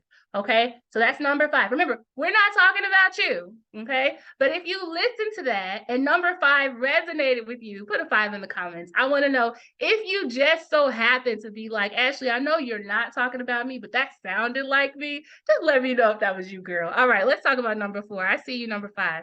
All right, number 4. They price their offers. Uh-oh, y'all. They price their offers based on what they think people can afford. My God, today. Now, y'all, I'm not even talking about you, right? I'm going to talk about me. I made this mistake. Because I thought, especially as a teacher, y'all, my income, like when I stopped teaching back in 2021, I was at $45,500. And that was the most I had ever made in any job. So like, I thought I was like doing the thing, right? But when I became a kingdompreneur, like when God made it clear in 2021, teaching is actually a distraction. It is delaying your progress and the things that I've called you to do. I need you to stop teaching and become full-time. And I'm like, wait a minute, God, but I don't even have no clients. Like, I've been launching the same program since January of 2021, and nobody's even in my program. How are you telling me to retire from teaching, my consistent stream of income, in June, and I haven't had a client since the year before? So, okay, Father, but I trust you, right? Because y'all, faith, and for me, faith is a spiritual gift, right? So I'm kind of like Peter, like I'm the one who will get off the boat, right? I'm that person. And so I got off the boat, right? My family moved from Chicago to Georgia in 2021. Like I retired from teaching in 2021, didn't have no clients, just trusting the Lord with all my heart. And I was pricing my services. And so when I was sitting down pricing my services, I was kind of under the mindset that money was not bad, because I knew that I needed money to like pay my bills and blah, blah, blah. But like, I felt like I needed to be careful with money, because I didn't want to fall into the lane of like loving money, right? Because the love of money is the root of all evil. And so I was afraid like that I didn't want to set these big goals when it came to money, or like have these big prices when it came to my services, because like I didn't want to be one of those people who were like chasing money in the marketplace. Because I didn't come to the marketplace for money. I came to the marketplace out of obedience to God. You know what I'm saying? Like I'm just here because I'm called, you know, like God called me and I answered the phone, hello. And I'm just like doing what God told me to do. So when it came to my prices, y'all, I was pricing my services based on what I thought people would say yes to. You know what I'm saying? Like, okay, so you're going to work with me for 5 weeks. We're going to do this. We're going to do that. $100 a week, the $500 program. Work with me for 5 weeks, $500. Boom. And it sold, right? I had a goal of, that was my first program. I had a goal of 5 women. I got 3 women in there. And it was really good. It was amazing. I went from like never coaching anybody before to working with some people privately to launching my first program for $500 for 5 weeks. But I had no idea that people buy what they value. I didn't know that yet. I had no idea that God needed me wealthy. I didn't know that yet. I had no idea that there was an assignment to my wealth. And so by undervaluing the transformation that I was providing in the marketplace, I was hurting my great grandchildren that haven't even been conceived yet. I was hurting the girl, the young woman that ended up being my mentee, whose college tuition I was able to sew into because she had maxed out her scholarships and she had not been in college for 2 years before getting connected to me. And so I didn't know that God needed me to be intentional about how I priced my services so that I could then take the wealth that is generated by the transformation I deliver to be impactful in the marketplace for the glory of God, to be impactful in my bloodline for the glory of God, to be impactful in the lives of people I don't even know for the glory of God. I had no idea. And so what I realized and what I learned through conversations with other believers who were thriving in business God's way and for his glory was that God needs me wealthy, because he needs people that he can trust to have access to the capital necessary to fulfill his missions on earth. He needs people that he can trust, like what we just talked about with Deanna, to fund businesses, right?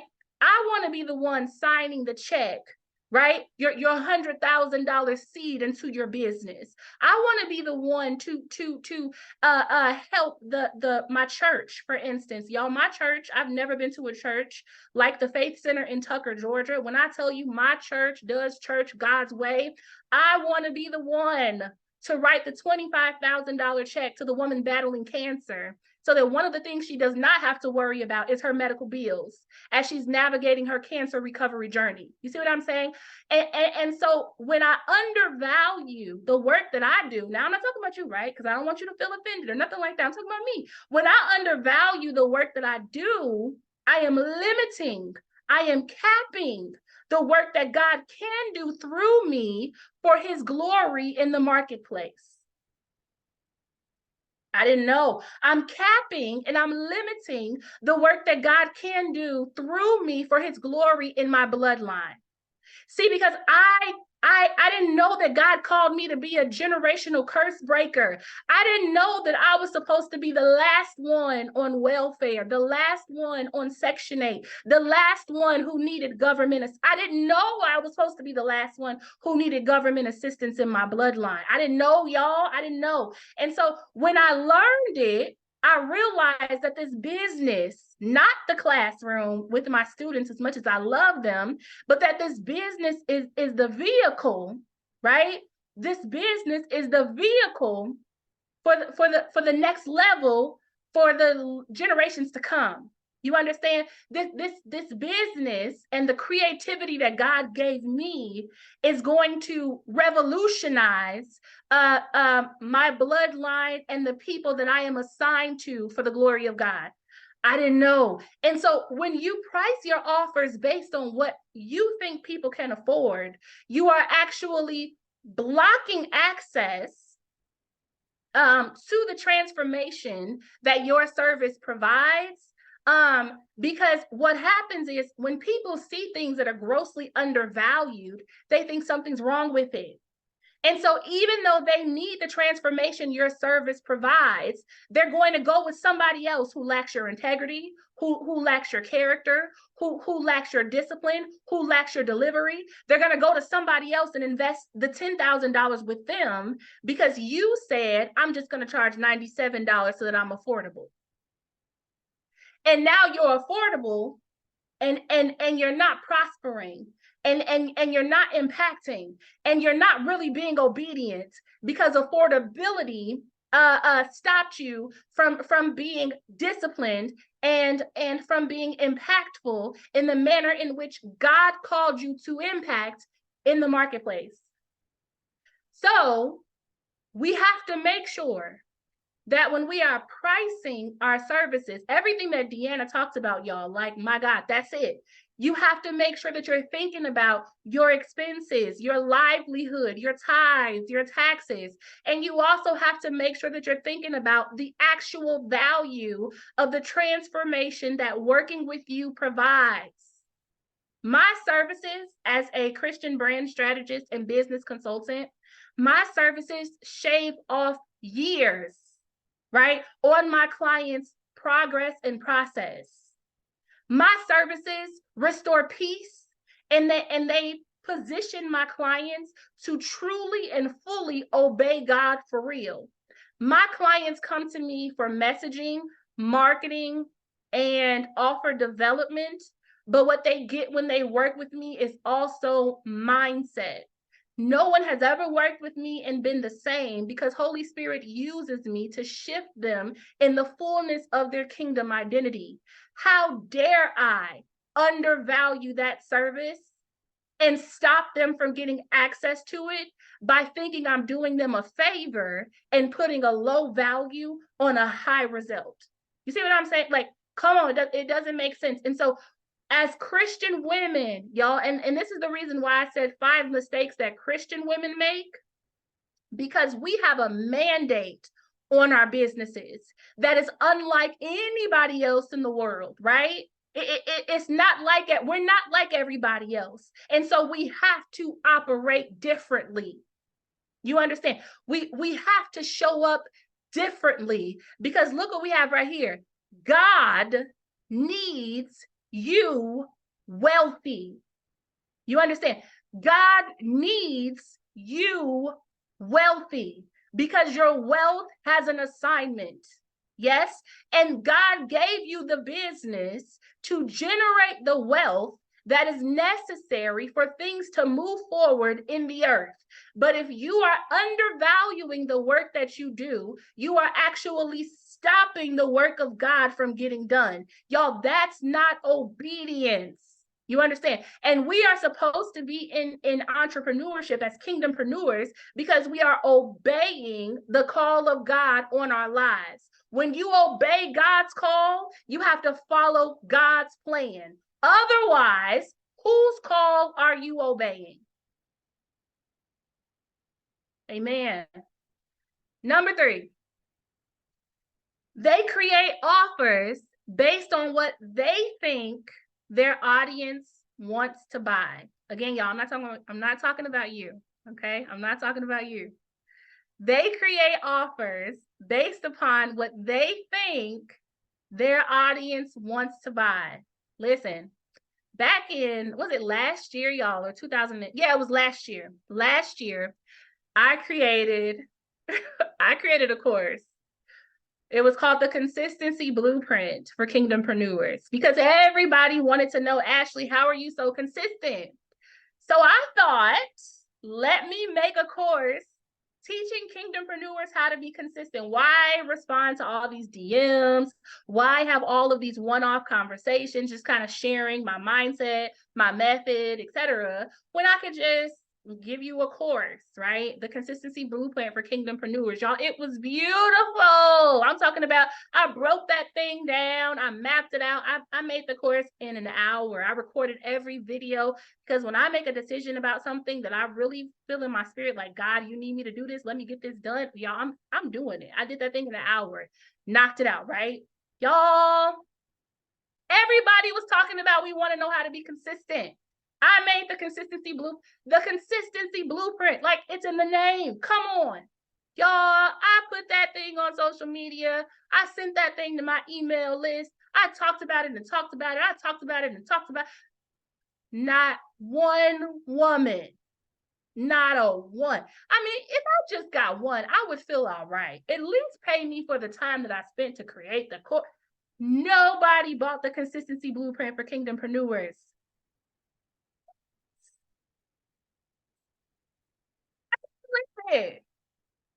But what I realized when I went back and I gathered myself and I got out of my feelings was that they were asking me how to be consistent because they didn't know what it takes that leads to consistency.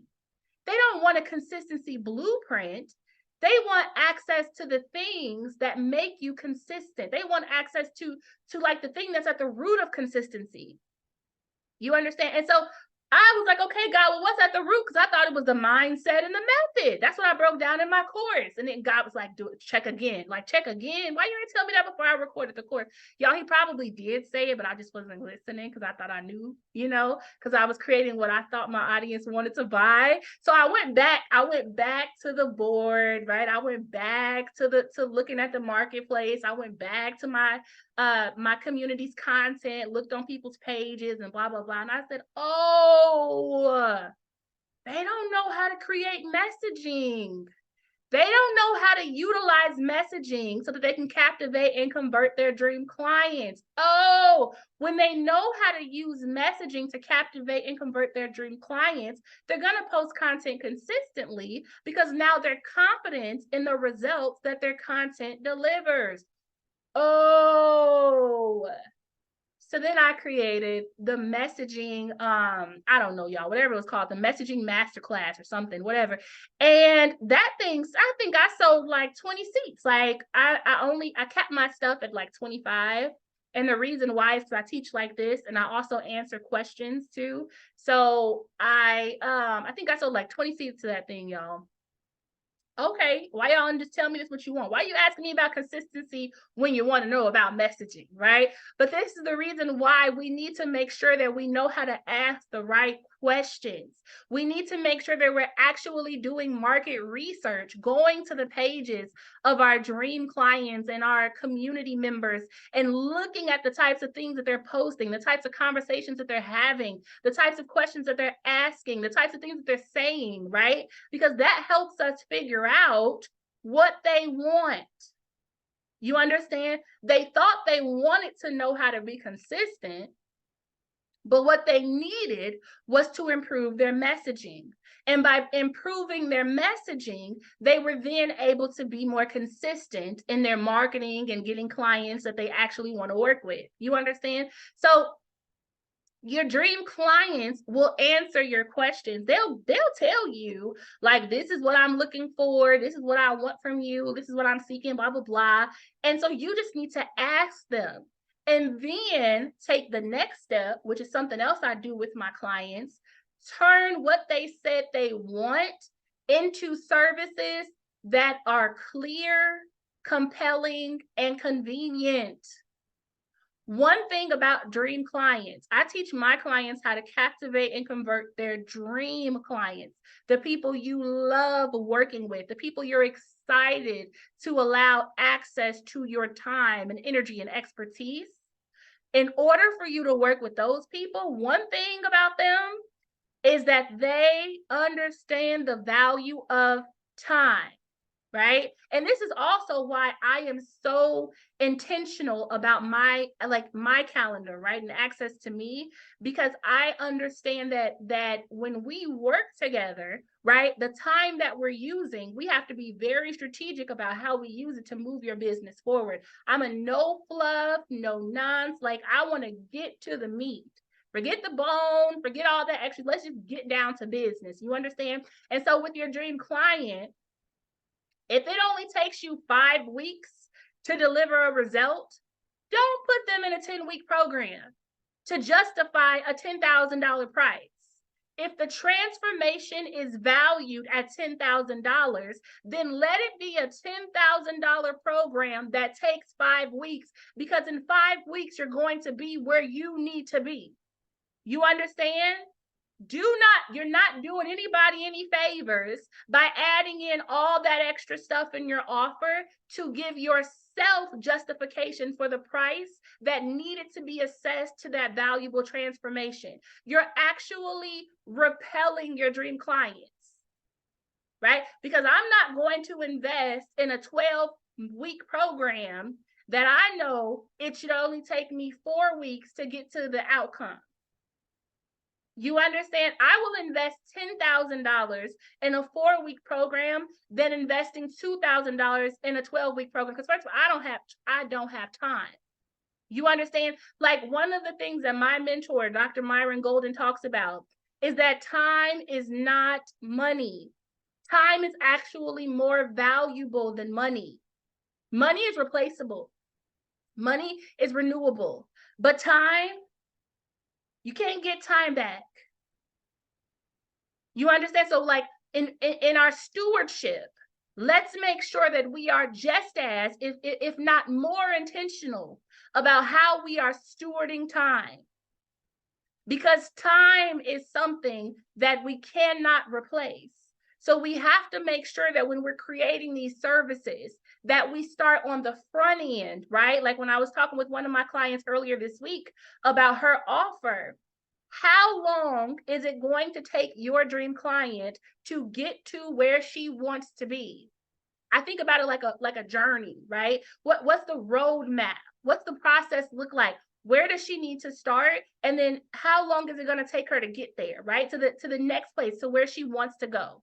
Okay. And so let's get to number 2. Number 2, they hardly ever talk about their offers because they don't want to be salesy.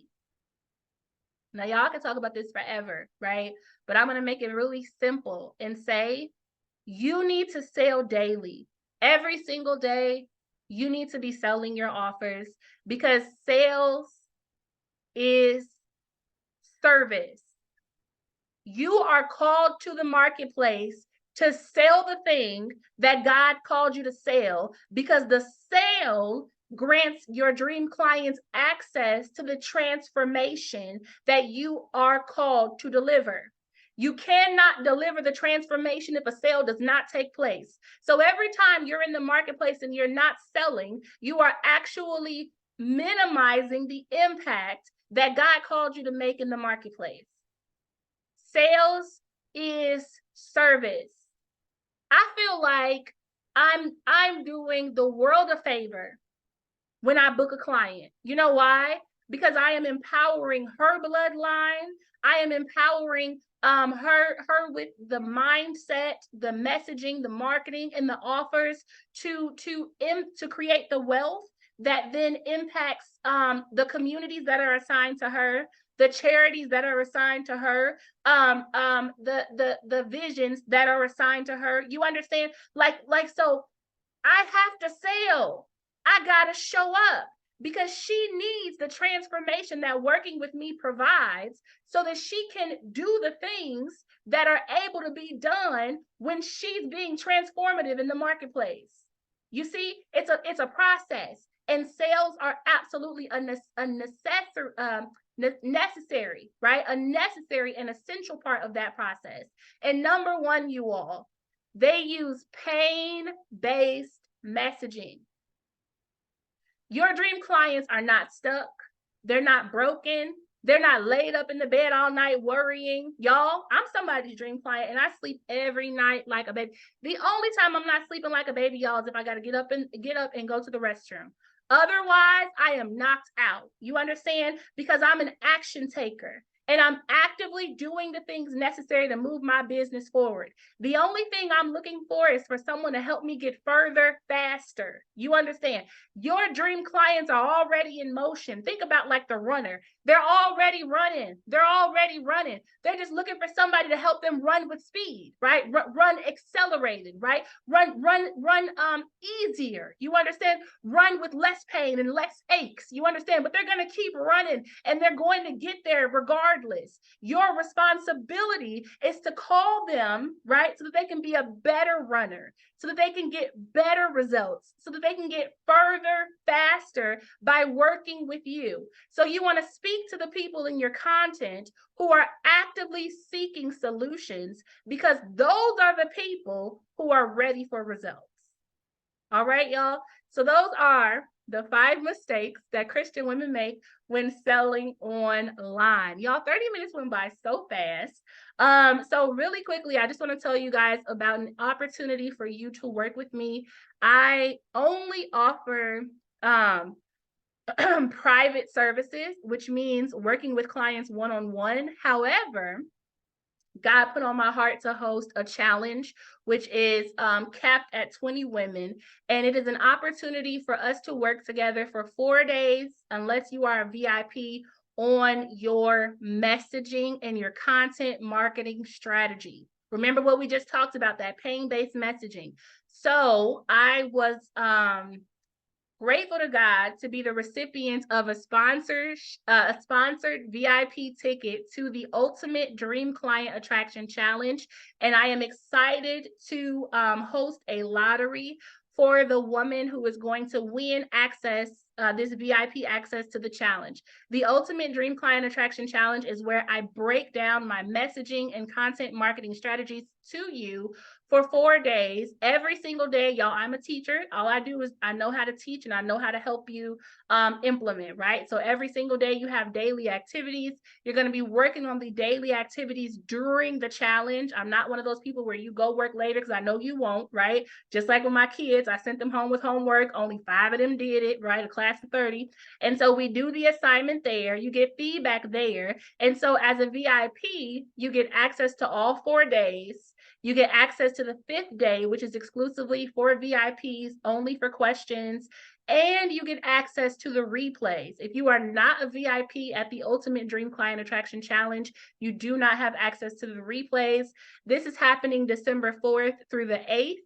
From 7 p.m. to 9 p.m. Eastern. And if you would like to apply, Shamandrian just dropped the link. Thank you so much, Queen, in the comments. Go ahead and apply for the VIP sponsored ticket. If you would like to invest in the regular access, VIP is $197. General admission is $97. Right now, it is closed to the public. However, if you join the wait list at my website, queenbeempowered.com, you'll get the links to be able to register. I will let you guys know the wait list has 25 women on it. Like I said, I only have 20 seats, y'all, because all I do is go deep. That's all I know is how to go deep. I'm not a wide coach, right? And I'm not a coach, y'all. I'm a strategist. I'm not a wide strategist. I'm a deep strategist. And so because of that, I have 20 women, 20 spots, okay? So if you would like to join the wait list, feel free. And I look forward to seeing those of you who take advantage of the opportunity. And of course, y'all can connect with me on social media, Ashley Record everywhere. I love y'all. Bye.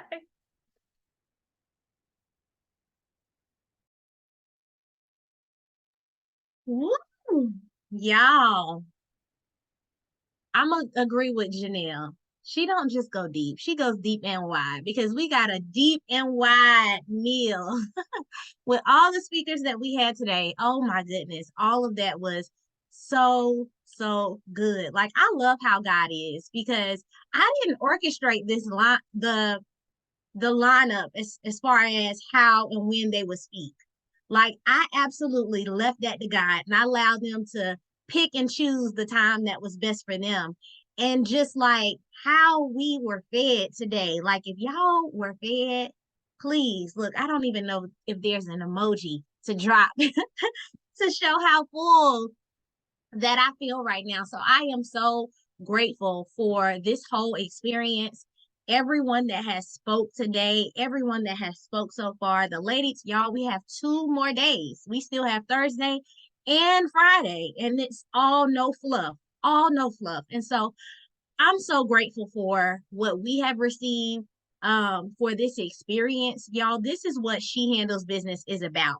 This, what you are experiencing right now, is what this community is, what my mission in life is all about. It's about women entrepreneurs being able to break generational curses of poverty. It's about you being able to step into the God-given gifts that God is giving you and being able to move forward. Like Ashley said, we're not serving stuck people anymore. We're not going after the people that don't want to move forward. We're moving with the people that are going somewhere and that want to accomplish something. Like there's so many nuggets that I took from today. I know that there's a bunch of nuggets that y'all took from today. And look, I'm just grateful. I'm just grateful. And so, look, there's so many more things that we're going to be releasing with She Handles Business that are recreating this type of environment. This is the type of environment that we're about. You being able to plug into like-minded women that are moving, that are implementing things, that are doing things, being able to learn and understand what you have to do to get from where you are right now. Coach Rocky said yesterday, it's not A to B. There's usually A, B, C, D. But you need steps to be able to get there, and a community that's going to allow you to be able to get there, and experiences that allow you to be able to push and get there. And so stay plugged in with me, y'all. Stay plugged in, whether it's the email list, make sure you're receiving the emails, whether it's the Facebook group, stay connected because we're going to continue to release more. And I have something special that I'm releasing this week just for y'all because it's very, very limited spaces. I'm like Ashley, I love to work in intimate spaces so that we can get transformation. And so just stay plugged in because we can do so much more together than we can do by ourselves, right? So I want to say thank you again for all of the speakers that spoke today. We have an amazing lineup for tomorrow. I know we went over, y'all. Please forgive me a little bit. I'm sorry, but I'm not sorry because you needed everything that you got. But tomorrow we have Michelle Thames that's going to be speaking to us tomorrow. We have Otesia Johnson and we have Melanie Allen. Let me share with y'all what they are going to be talking about really quick. So Michelle is going to be talking about monetizing your passion, turning your expertise into profitable online offerings. Otesia Johnson is going to be talking about solidifying your message by sharing it with the masses and book marketing consultant. And then we also have tomorrow Melanie Allen, who is a social media marketing expert, and she's going to be talking about target audience activation. So like I said, y'all, there's no fluff.